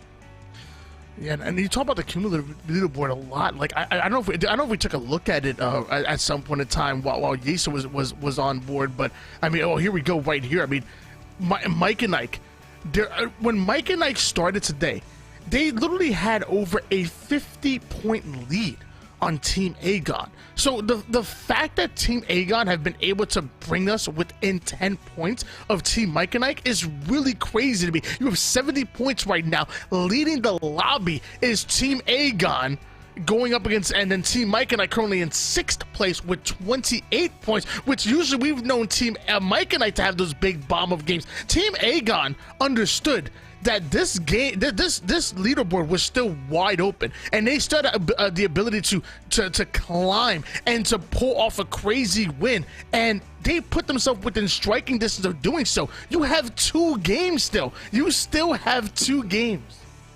Keep in mind that they eliminated Team Mike and Ike in game number 4, which was huge for the leaderboard. They sent Mike and Ike out, I think, in like 5th or 4th place, which means that they're continuing to get in towards position to take 1st place. 70 points on the day, Tony. That's insane.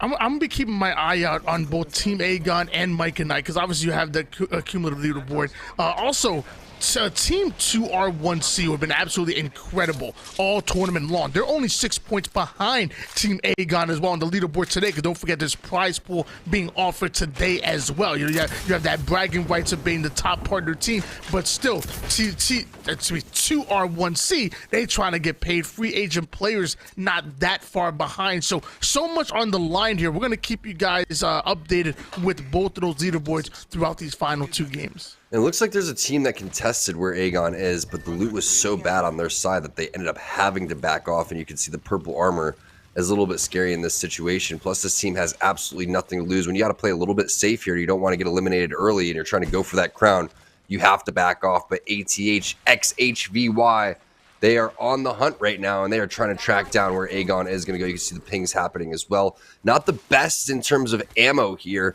and only 1 weapon for one of the players on the team, too. This is a huge fight. If Mike and Ike could potentially see Aegon by AOC getting eliminated here, that's going to give them huge confidence on the opposite end of things. Can Aegon continue on the heater that they've had as Aspire goes down in your kill feed? But this is the fight we want to see.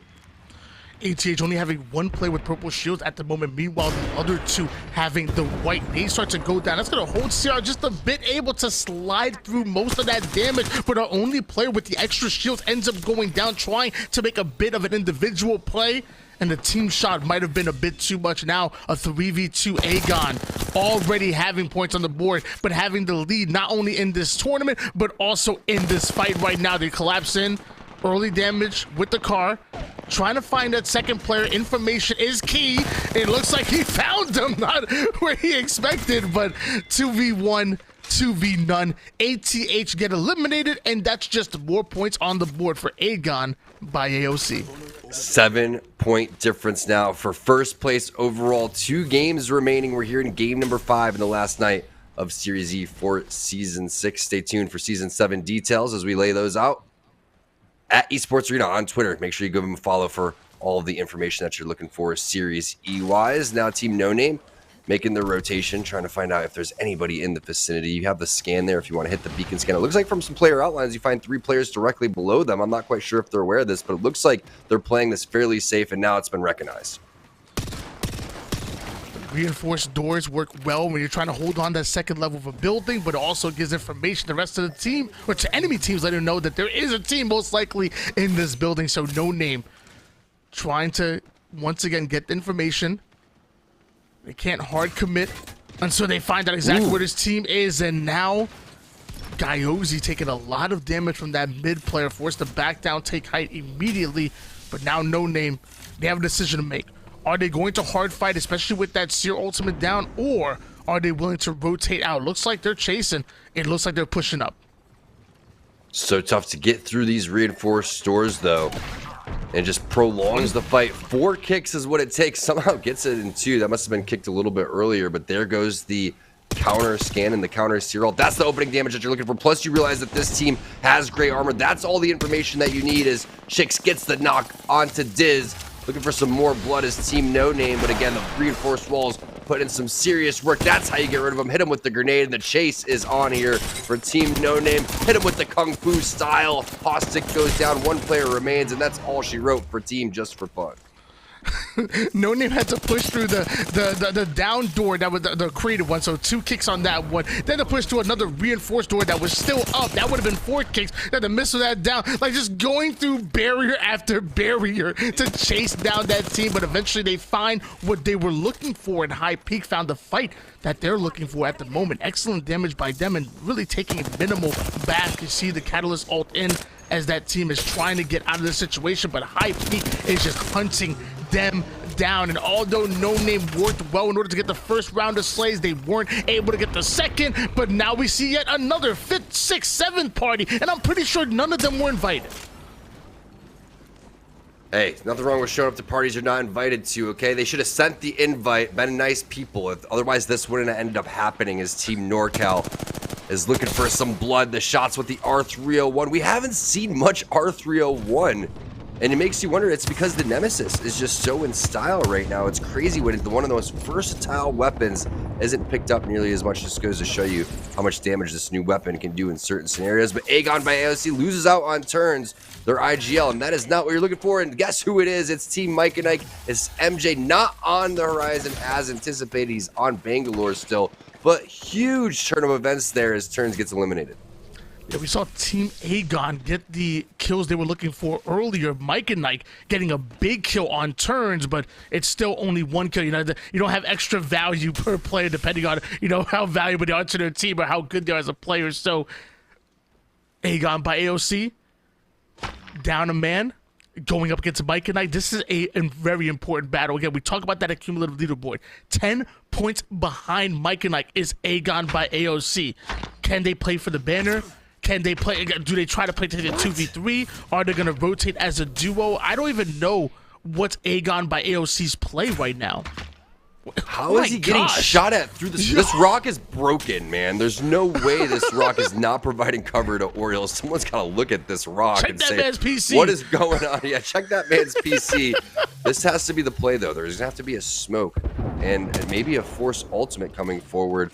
They know that this team's going to end up going for it. This is the right player that you want to go for, but is it worth it to try to get turns back in? Force needs some cover. He finds it. Here comes the push coming in from Team Mike and Ike. And Orioles is going for the he was healing up as well. That's a tough situation. Again, they were 10 points behind Mike and Ike, and their journey might end here, at least in game number 5. It's a 1v3. Can Orioles pull it off? You've seen the nades come in. You see the Seer ult down, so knowledge is power. He finds the first one, shreds him, is able to take the 1v1, but sadly, again, it was a 1v3. Eventually, Aegon get eliminated. The Red's gonna come in quick. Mike and Ike should be back to full form soon here as we're down to 10 squads remaining, and Razor trying to find the way into that zone. Is that enough for Team Mike and Ike to secure first place? With 1 game remaining after this one, it remains to be seen. Huge turn of events there for who's going to be taking home the crown for Season 6 of Series Z. Razor, Tyson, very close to one another. There goes the charge rifle. Tony, I know you're a fan of seeing this. I mean, it's the best gun in the game. So I mean, like, if you're not using it, and you have a low budget team, unlimited ammo for that charge rifle as well. You always make sure that you have the sights and the scopes that you want. It's absolutely dirty. And I'm just starting to realize when you say, I see what you did there. Turns of events. Oh, I caught it. Turns. I got it. They really forced the situation on that one. MJ, again, thought he was going to pick up Horizon. He's stuck with the Bangalore. Seems to be paying off there for Team Mike and Ike. But keep in mind, Tony, just eliminating the team that was right on their heels, Aegon by AOC, that's not enough. They're going to need more points. They're going to need to stack more. They're going to try to get that gap a little bit further going into Game 6 so they do not have to be a little bit paranoid about that scoreboard.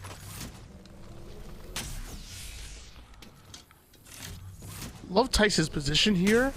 I mean, you have ultimate high ground, but I always find it tough to hold this, even with the charge rifle. There's so many angles that teams can come at you from, and it's such a big area that teams usually rotate in. Luckily for them, it's not going to be where the circle is actually going through. They're going to have to move themselves very soon here. They do have a Valkyrie, so their play might be to take to the skies with their rotation, especially with the team literally right in front of them. And now with the scans coming in, I can imagine eventually they're going to probably use that Valkyrie ult to try to find their way into that zone.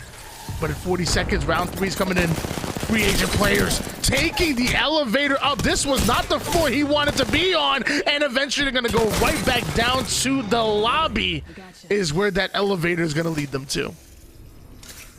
Huge plays from FA players. High Peak going out in 9th place. That's more points going in for the rest of the lobby. Majority of our partner squads still in this one. We saw Intel, we saw Tyson. We know Mike and Ike's in this one.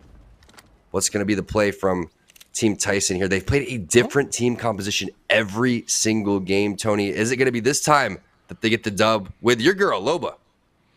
Well, I feel like this is more of like a traditional one. Like you have your Valkyrie, you have your Seer. Like I feel like, you know, Seer is obviously still meta even with the nerf.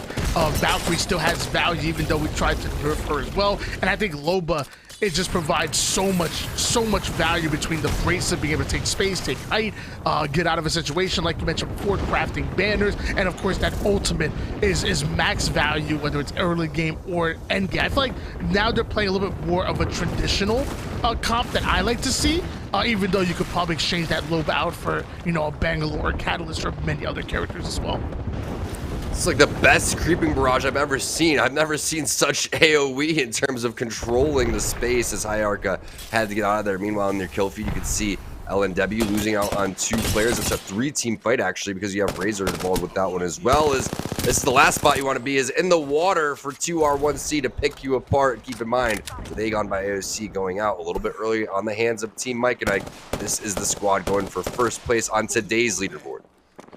I feel like as an Apex player, you always want like a close range weapon and a far range one, and the Prowler is like the mid-range, long-range weapon for our Seer player on 2R1C, and like the R99 for up close, so really kind of double close range, but even has that 2x bruise on the Prowler, like almost like I guess a pseudo, a poor man's version of a Hemlock, but I mean, he made it work. They able to get the wipe they were looking for. Down to 6 squads we go. Meanwhile, Internerd Gaming taking a lot more damage than expected, having to actually rotate through the storm. Round 3 hill isn't the worst, but it's really tough to try to fight out of. Really have to try to fight in.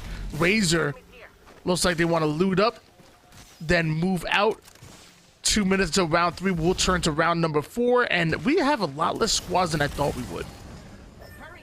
This team here, Team Razor, Tony, has been on the come up week after week. I almost want to go and call them our most improved partners squad, especially with the way that they've closed out the season. I've just been so darn impressed with that these guys have came together. Yeah, we're like Mike and Ike have that aggression, and I feel like still also know how to play endgame as well. I feel like Razor are a little bit more of like an overall team. They can get aggressive. They can definitely take 1v1 gunfights, but I think their macro is like just as good as their micro movements as well. And the way they're able to play situations and make it to end games is really textbook and fundamental. I feel like Razor are a little bit more of an overall team than Mike and Ike, but Mike and Ike come with like more firepower. That's like my pseudo analysis of, No, I think that was great.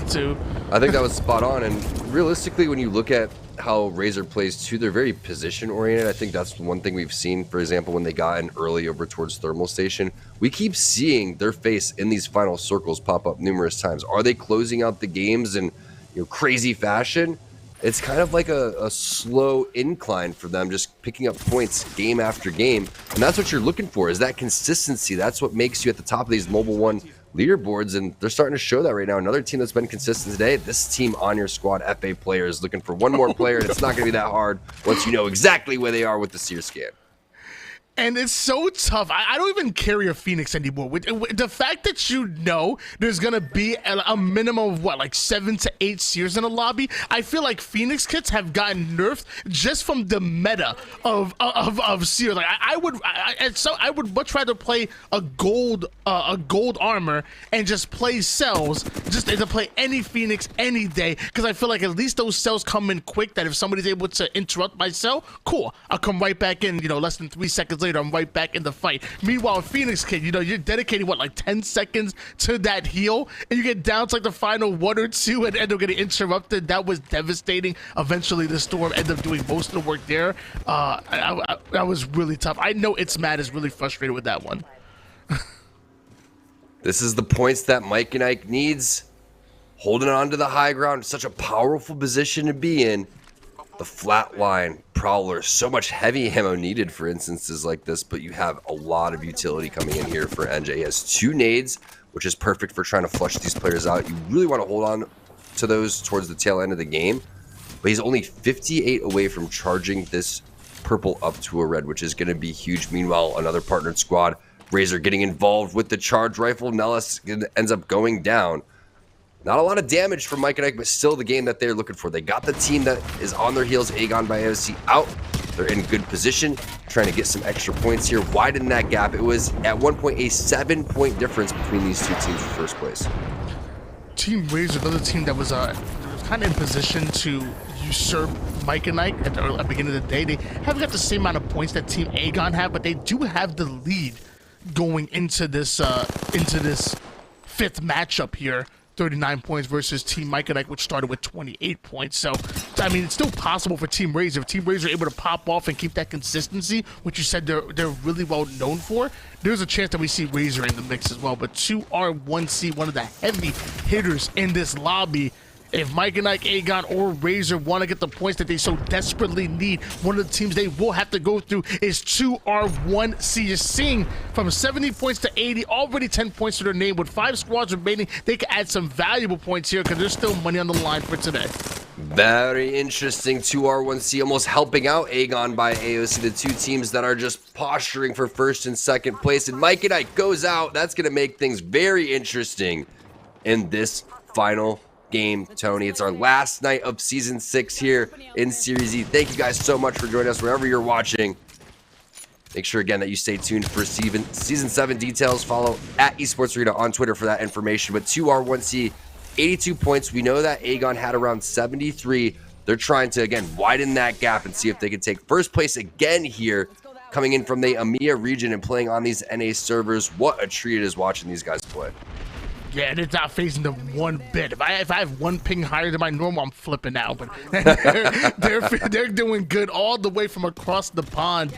Is 2R1C, but not quite in the zone just yet. You're seeing pings going from the right to the left. I feel like 2R1C are trying to figure out what's their route to make it into the zone. What's the safest one they could do? What fight will they have to take? Because it seems like they're going to have to go through somebody with 4 squads remaining and multiple squads locked in on them. But now we have a distraction here. It's actually Razor and free agent players that are duking it out. This might work really well for 2R1C, who were looking for an angle to make it towards the zone. 2 of the teams are hard fighting, and we might be down to 3 squads soon.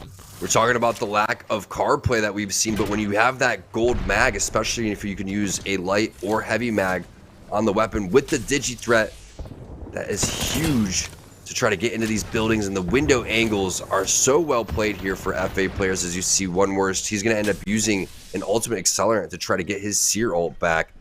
And keep in mind, the games that 2R1C has won, it's looked very similar to this. They've cleared out their back. I know the rotation is a little bit difficult to go forward, but the good thing is that everybody that is in front of them, that's their threats. Nothing is behind them. They can just keep all this action, force these 2 teams to come and fight, and then swoop in for the dub. And it looks like you're even seeing pings go out for like a wide angle left push, a push that they really need. So I don't think it's going to be their direct route. I think they're gonna probably go center, maybe take over that bottom floor building if they can't go to mid. Actually, no, they are. The pings were going wide left because they actually are gonna take this rotation wide left and maybe go towards the zone here. Or is there a rat? No, I'm about to go crazy. So it looks like they might actually take this wide angle left. Stinky rat. Oh, the pings are in. There is a rat play. I had no idea. And he's hiding in the bamboo, but that's the fight that 2R1C is looking for. That's Razor going down, and free agent players ends up making pretty quick work of them. Keep in mind, they were really kind of in a tough spot, especially because Razor had a charge rifle on their team. Once they realized, okay, this guy is basically down a weapon, it's just a matter of time before that Seer ultimate went down. We saw it was going down with the ultimate accelerant. So a 3v3v1 will Stankini put a damper in the 2R1C plan? It looks like they know exactly where that player is, so it's just a matter of patience here. If I'm 2R1C, I'm letting that rat go, and I'm letting Razor shoot at the rat, and use that as a distraction, either push Razor or get into a more favorable position. I mean, I'm not mad at the position right here, but I feel like it could be better. I think they let the rat live. I think they allowed the enemy team. I'm sorry, not Razor. Excuse me, the enemy team to focus in on that rat player, and they're focused on that. It's kind of what they're doing right now. You're seeing Seer. Seer's not even looking at the rat player. He's actually looking straight at them. Finally, Tyson ends up being eliminated here. It's a 3v3, but that player did take a bit of damage. They're going to angle out here. This is exactly what I was afraid of for our team that was hiding in the building. They focused in on Tyson, and 2R1C make them pay because of it. Oh my goodness, the R301 shots, everybody all clustered together right now. The wingman shots from VJ, they are so good at closing these games out, and you can see why. They force the rotations coming in from the backhand side. They keep all of the action directly in front of them. It's so tough to beat this team. If I'm not mistaken, is that back-to-back dubs here on Stormpoint for 2R1C? 2R1C have been quite impressive here, and my gosh, that was a great win. That really was. I feel like that team that was in that building had a little bit better position than them, and they were still able to play that out masterfully. Well played by them, and yeah, they come out with a big Game 5 win and just continue to add to their scoreboard. And I think the way that you were breaking it down, how to kind of deal with that rat, that was key for them. They were extremely patient throughout the entire process. But I want to know what's going on with Yeso back in the studio. Yeso, take it away. Back-to-back W's for 2R1C, and Aegon and Razor still pushing, scrapping, battling it out for as many points as they can grab here in our final couple of games. And we only have one more remaining before we crown a champion here in Season 6 of Series Z Apex Legends. Let's take a look, though, at our Mobile 1 High Performance moment. Go back to what we just saw here in our 5th game of the day, and it's 2R1C showing up once again. They are absolutely dominating right now, and they truly have found their form. And this is a team that I've watched quite a bit of, whether it was in, Series Z, Zephyr Showdown, watching EMEA Pro League or Scrims, and these are very well experienced players, but since changes happened with Uchako and Hiraka at the end of last year of the ALGS, they have struggled to find their footing, but it's awesome to see that they really have returned to the form that was expected of them last year. And they're just showing it here today as they absolutely crush it in this game. It's back-to-back wins, 3 on the day. They absolutely wipe that squad out at the end of game number 5, and they're going to be firmly in first place as we pull up our Mobile 1 leaderboard. And they're just looking to put the finishing touches on a very impressive day. 20 points ahead of Aegon by AOC here, and they are just right on the threshold of hitting triple digits on the day, which is very impressive from them. The important thing here, Aegon by AOC did not close that gap any further. It actually widened a little bit. Mike and Ike with a game putting them up to 35 points now, within 39 points of Aegon by AOC, which means that gap widens to 13 points. So Aegon by AOC needs to perform in this next game 14 points better than Mike and Ike to take the title, to be your Season 6 champions. Mike and Ike just needs to keep that gap to 13 or less. Not exactly sure how our tiebreakers work in terms of the overall leaderboard in Series E. That would be a question I would have to ask of our TOs. 12 or less, Mike and Ike lock it up. And they might do just enough here. And it's important to remember, Aegon have been very good so far today. There's a reason they're at 74 points. They were at 71 through 4 games. And now the question is, did Aegon get close, but not quite close enough here? This last game will tell us. We're going to that in the end of our season. When we come back, T-Squared and Wynot will have all the action when we return.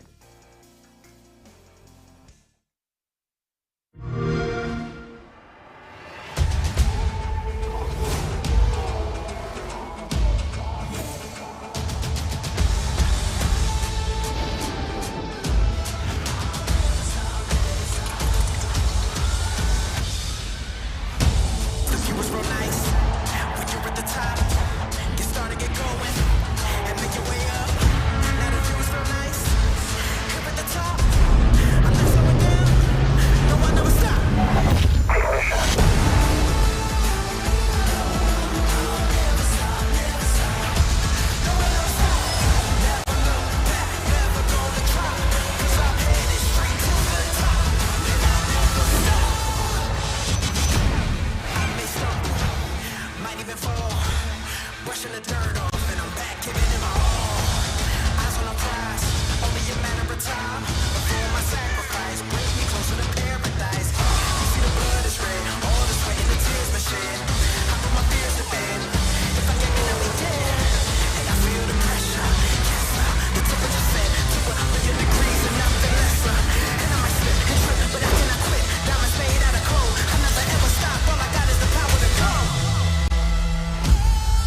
The final game of Season 6 here in Series E. It's Game 6, Season 6. It is time to find out who is going to be taking that dub. The gap is a little bit wider now for Mike and Ike. They have a little bit of breathing room, but it's still enough.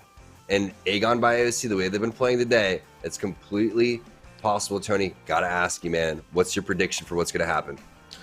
I mean, these were a little bit crazy. I'm gonna be honest with you. When I saw that two teams were over 50 points behind Team Mike and Ike, and how good I know Team Mike and Ike are, I was okay. No one's gonna catch up to them.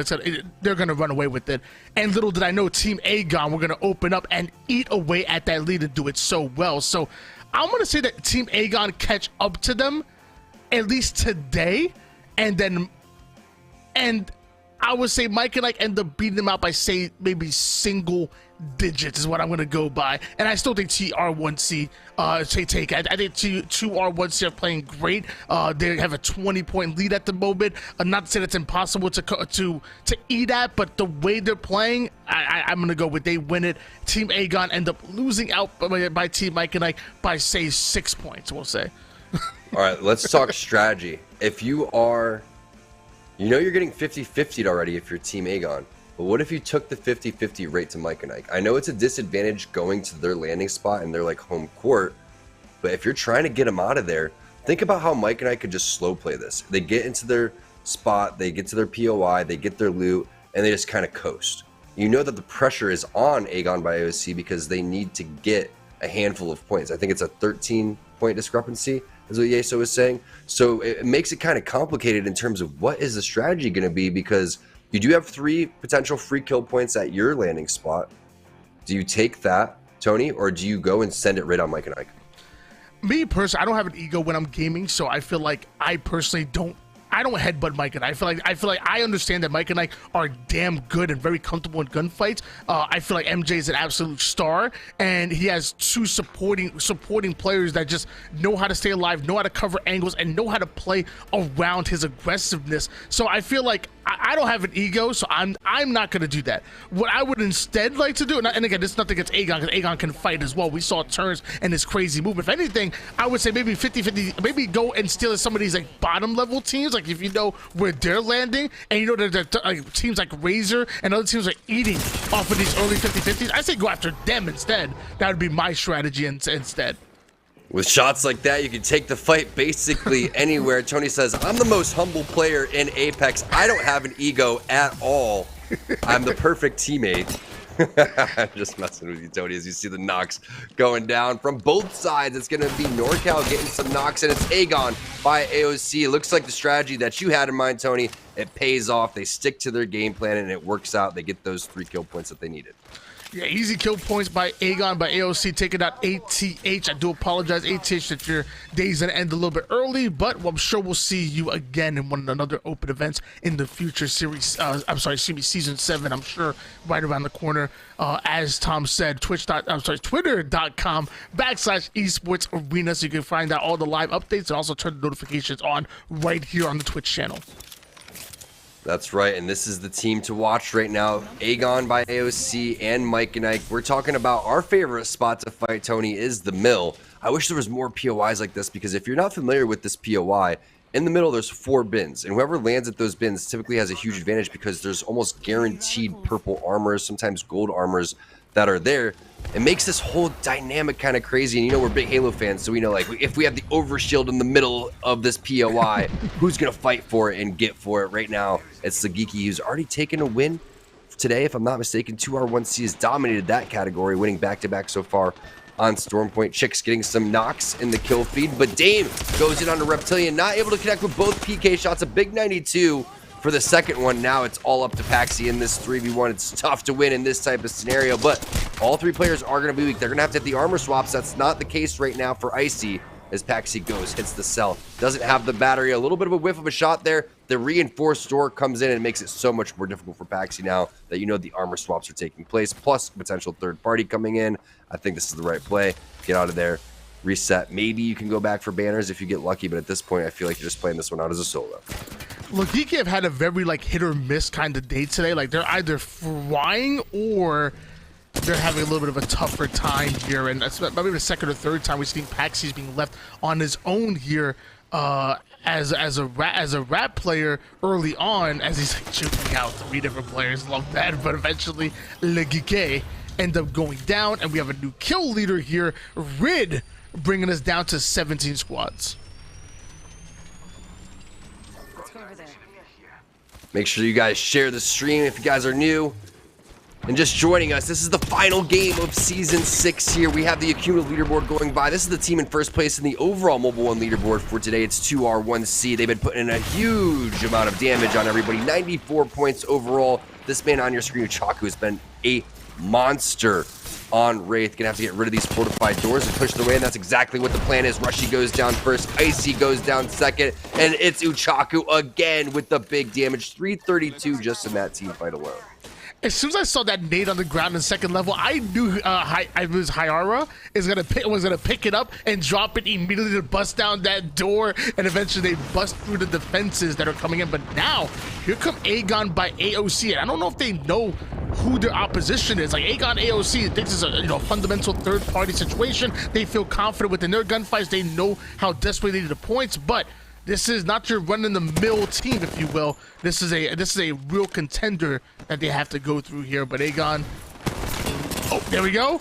Portal's out, able to do early damage, but not before our Seer player enters the portal, gets right on out. Aegon still on the hunt, taking damage right back, biting off a little bit more than he can shoot, can't turn the corner, and now Aegon by AOC. Left with just 2 players. The smoke is out, blocking the line of sight, and even with the bang ult, I thought they might be able to play the res, but a little bit of a safer route just to retreat here. Aegon really needs turns back in play. Unfortunate for turns, that's twice now that he's been caught a little bit off guard. They're going to have to try to get him back in this one somehow, some way.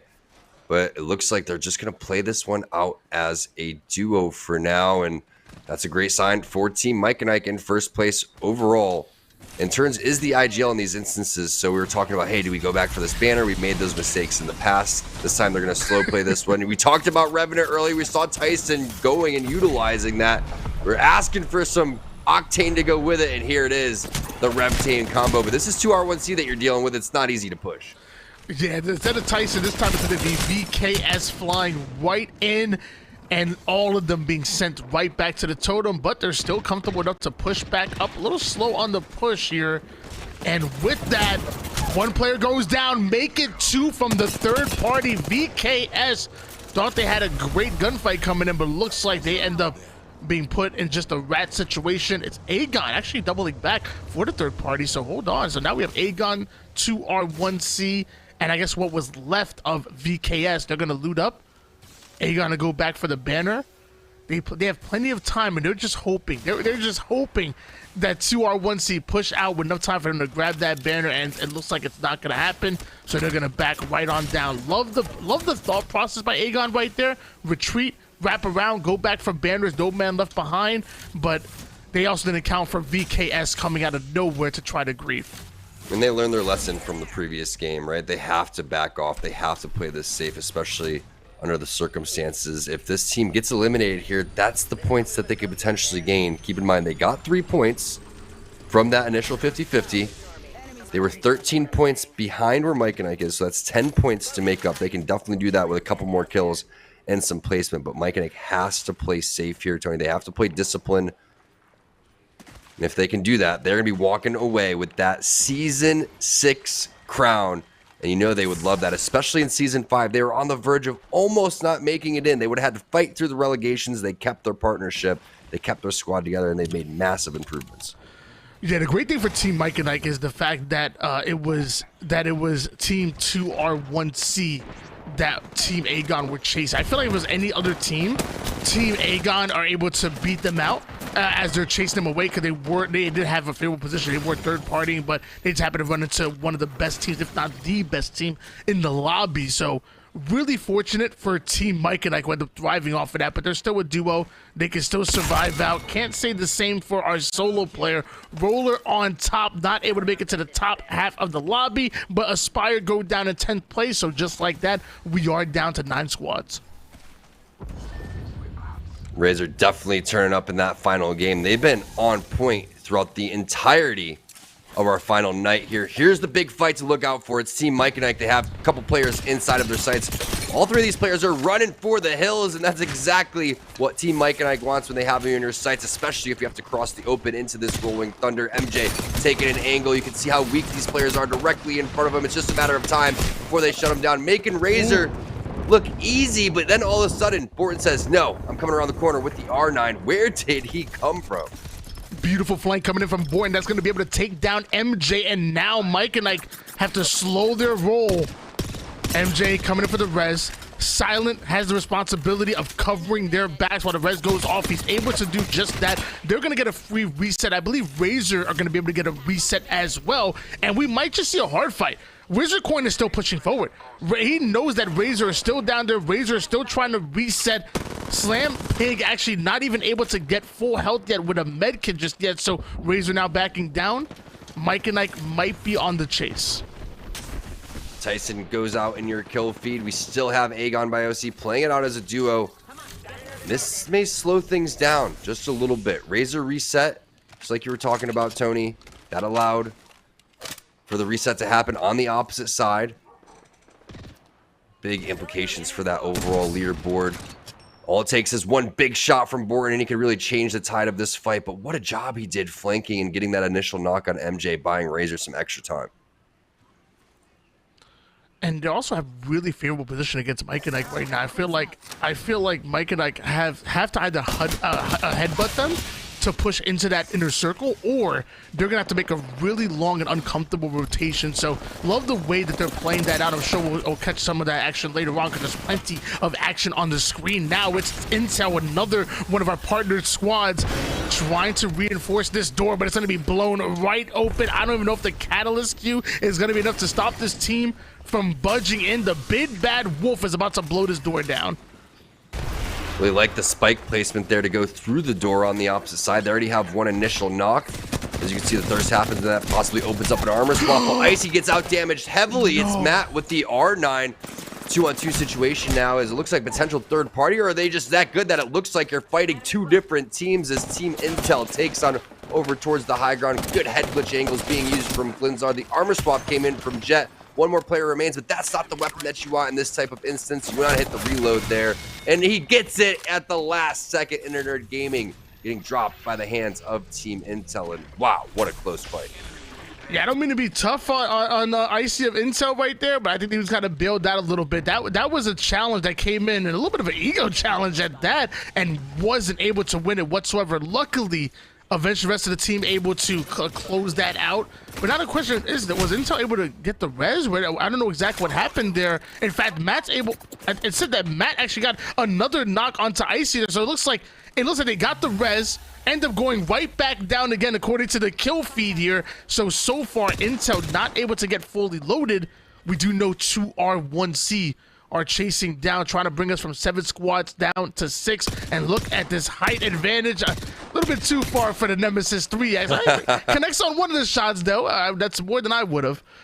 Should have had a charge rifle there, Tony. You know, that's an easy shot with the charge rifle. All right, Mike and Ike taking on over towards the high ground, and look at how important it is to take these angles. Wizard Queen potentially hunting down the players directly in front of them, and once you see that Mike and Ike's on the hunt, they typically don't stop pushing. A very aggressive team.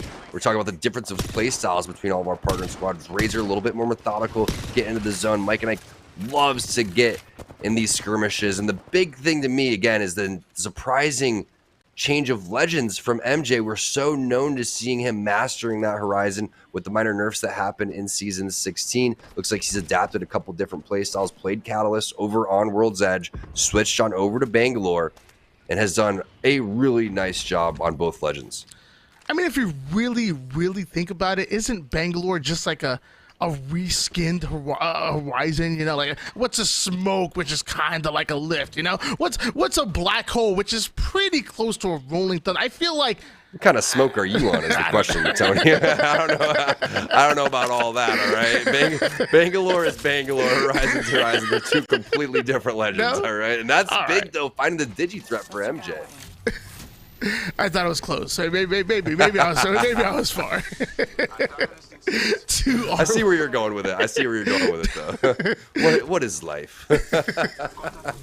If not without Bangalore or Horizon, as we see 2R1C. They've hit that 100-point threshold here, and they're looking for some more blood directly down below them. You can see through the glass. You don't need Seer for this one, even though Hierarcha does have Seer and the utility to go and use. It's just a matter of time before these Seer ultimates end up getting popped and the push goes inside the building. The problem is this is the god spot right now, and if you do end up fighting for this spot, a lot of other teams are looking to pounce. 2R1C holding on to this height advantage. You notice they have 104 points right now, about a 10-point game so far, which sounds like a lot, but for them at 7 squads remaining is actually kind of slower of a game compared to the rest of the day. But 2R1C with their consistency and their slayability might be able to take this tournament. Honestly, I mean, maybe Team Aegon as a duo, which they might still be, might be able to catch up to them, but I don't know, man. 2R1C have been playing just great Apex right now, and something tells me they're going to come out the winner. Orioles really slow playing this one and wondering, do I get rid of the scout and give this one on over to Forsey with the Hemlock? But no one's picking it up yet. The Hemlock's still on the ground. No armor swaps there. Razor's on the hunt, though. They have the damage that they're looking for. You can see the wall potentially going down for Borton. Aegon by AOC on the run now. And for their Series E life, keep in mind the implications of what happens if they die. That means that Mike and Ike will be crowned the winners just based on math alone. Hierarcha ends up getting dropped and thirsted by Gyozi, which means free agent players now can start to open up and start push forward as well. You can see multiple squads in the area. We all know where that fight was taking place. It was on the building over towards the high ground, which means that there's going to be possible third parties rolling in. I've always hated math, and clearly Team Aegon do too, because it might just be mathematically impossible for them to take this cumulative leaderboard if they go down here.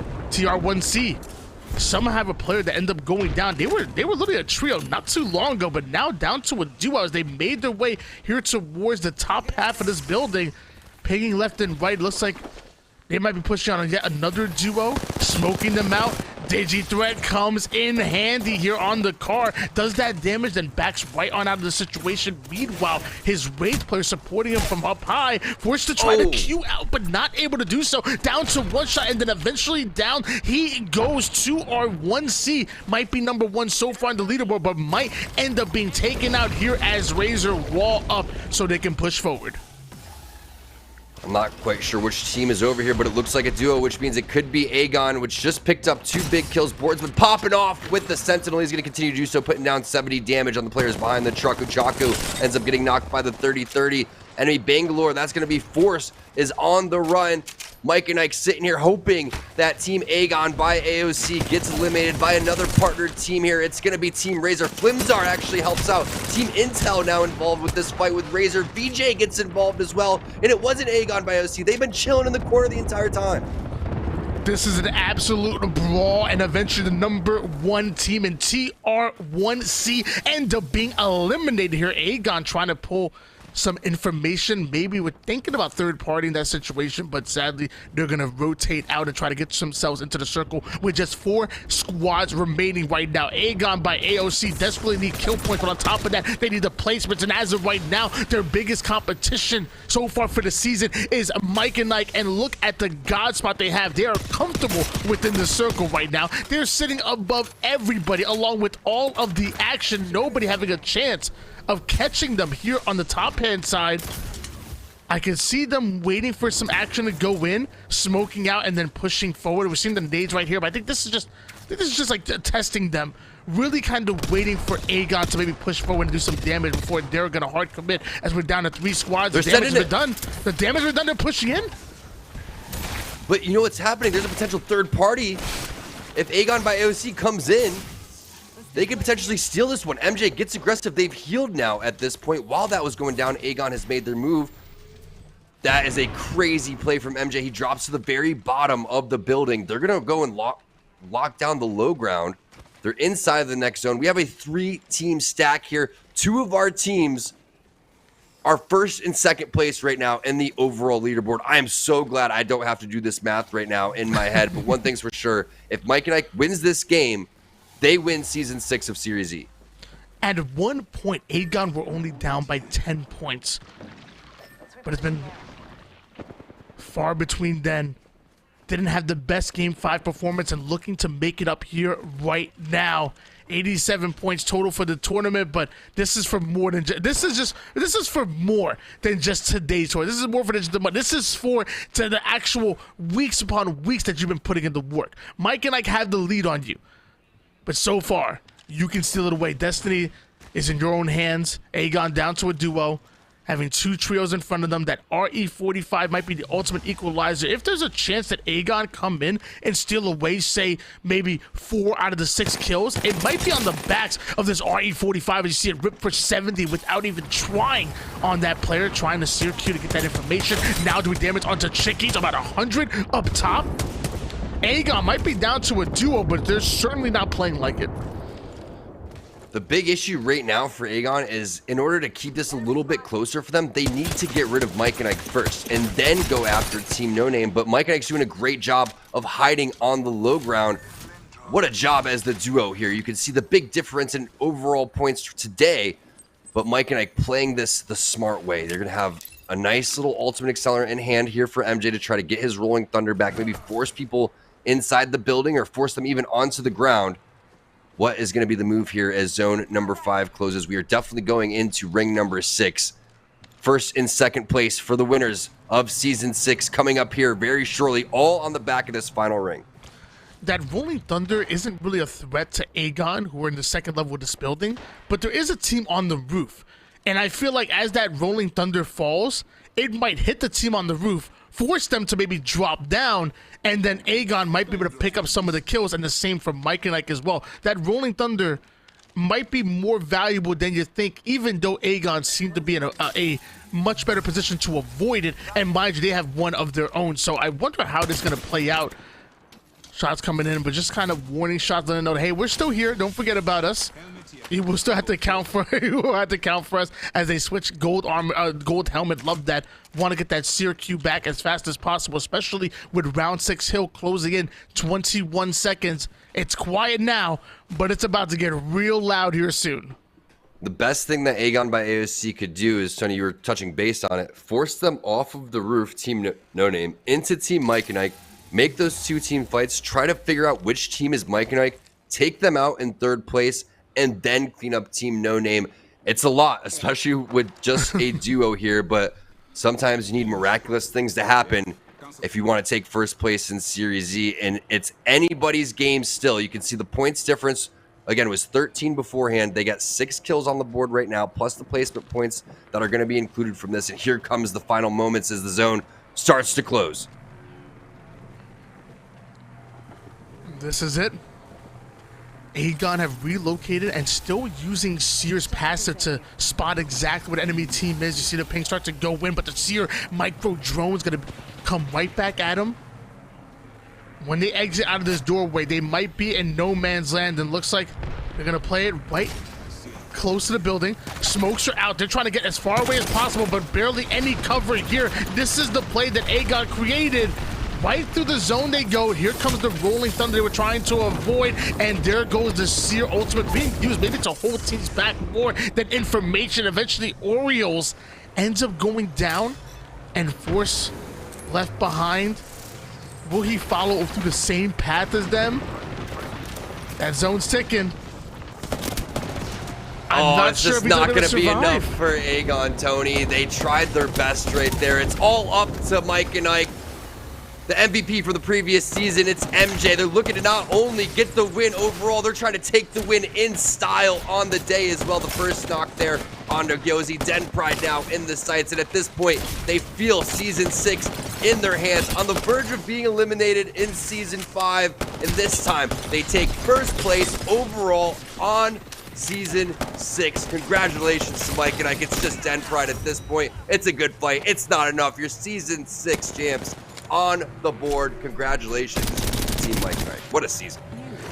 Mike and Ike capitalizing their win in the season with a win during the end game there. And I can't help but think with Aegon, like, I know they were playing as a duo, but I'm wondering if there might have been any other play that might have been better than that one, because obviously didn't work out exactly the way they wanted to, and it's tough, you're going into a 2v3v3, but I wonder if there was any other play outside of the one that we saw, or were their fates sealed?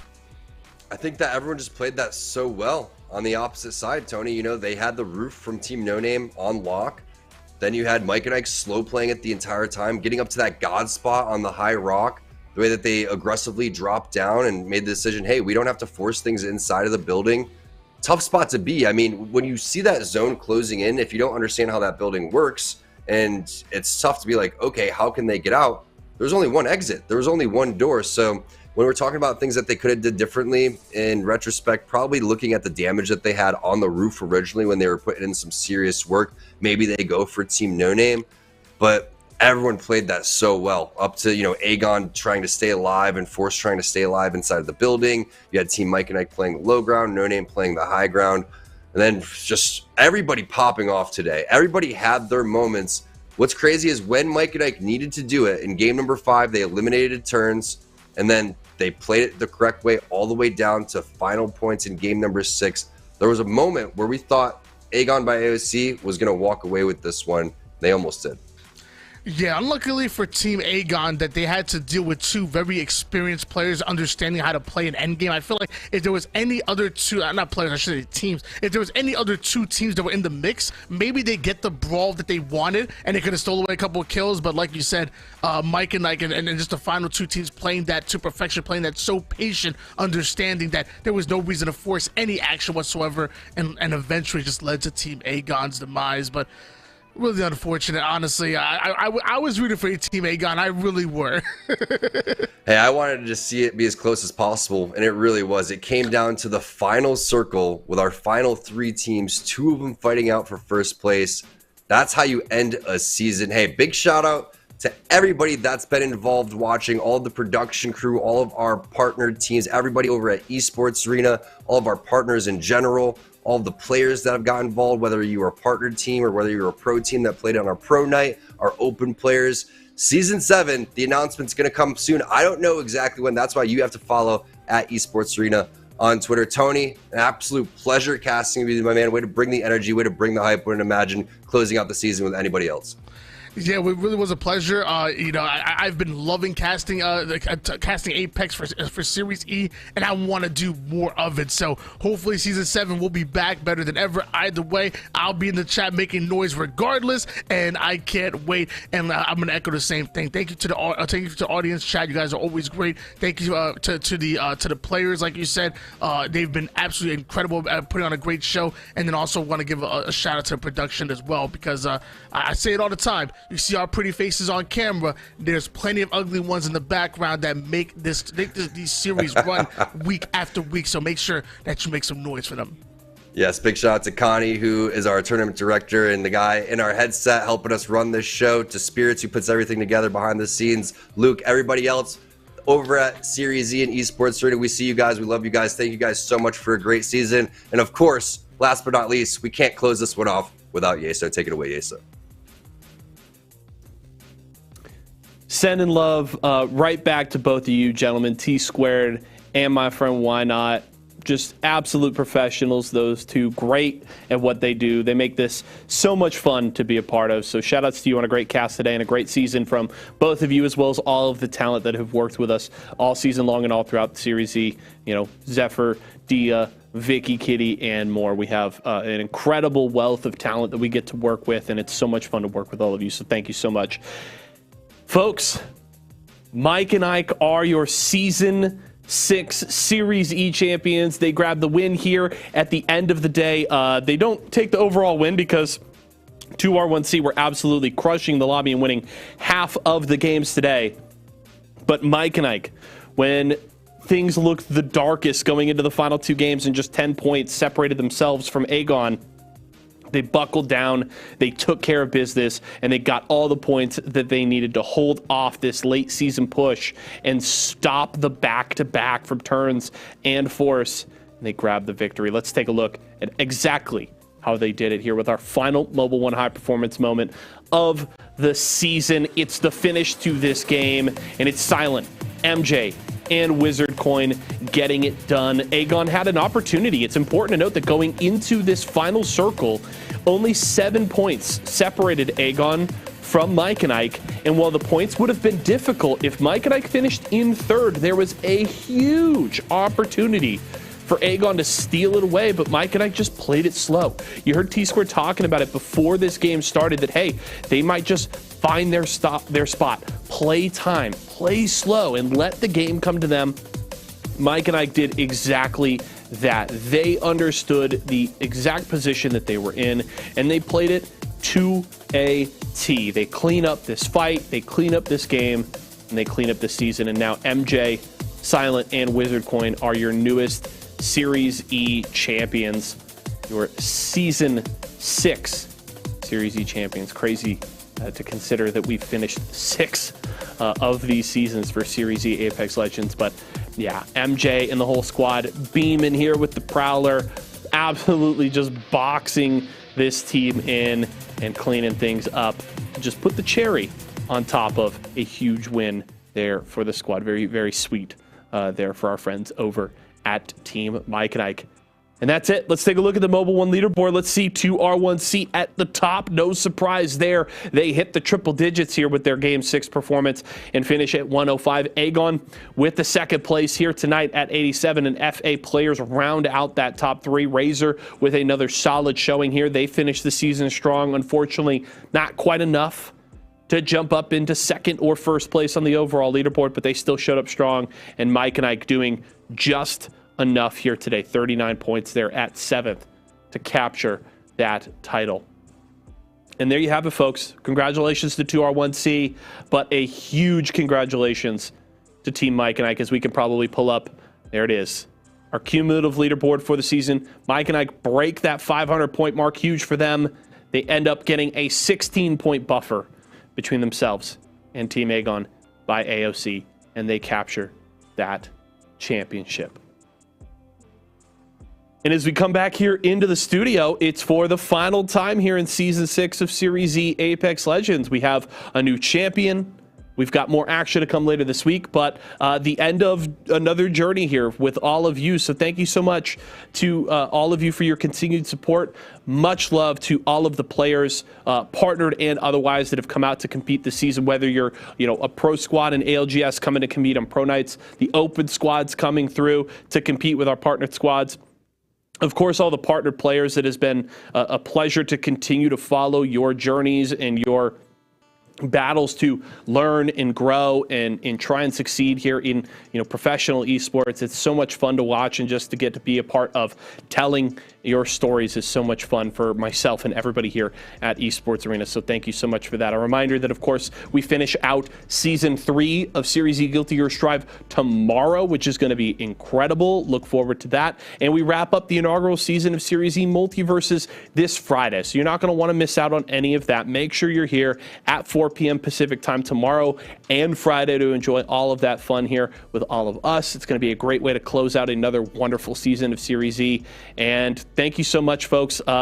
Just, last words from me. The 5 seasons now that I've been here at Series Z, and it has been a blast. And, I can't wait for next season, what new things will come, players or otherwise. I can't wait to see. But it's been so much fun for me to get to be a part of this, and I'm thankful that I'm still here, and I will continue to be as long as Tyler allows me. But thank you so much to all of you for your continued support. For myself, the entire live broadcast crew, everybody here who works so hard to put on all of these tournaments and shows and all of that. Shout out to Connie, Eddie, Steph, Fizzy, James, Luke, Frank, Tyler, Travis, Blaine, Kyle, Dreidel, everybody here at the Esports Arena team. Love you all. Thank you so much, guys, for being just the best place to come to work week in and week out. But that's all from us, folks. We'll see you tomorrow. Have a wonderful night, and thanks for watching.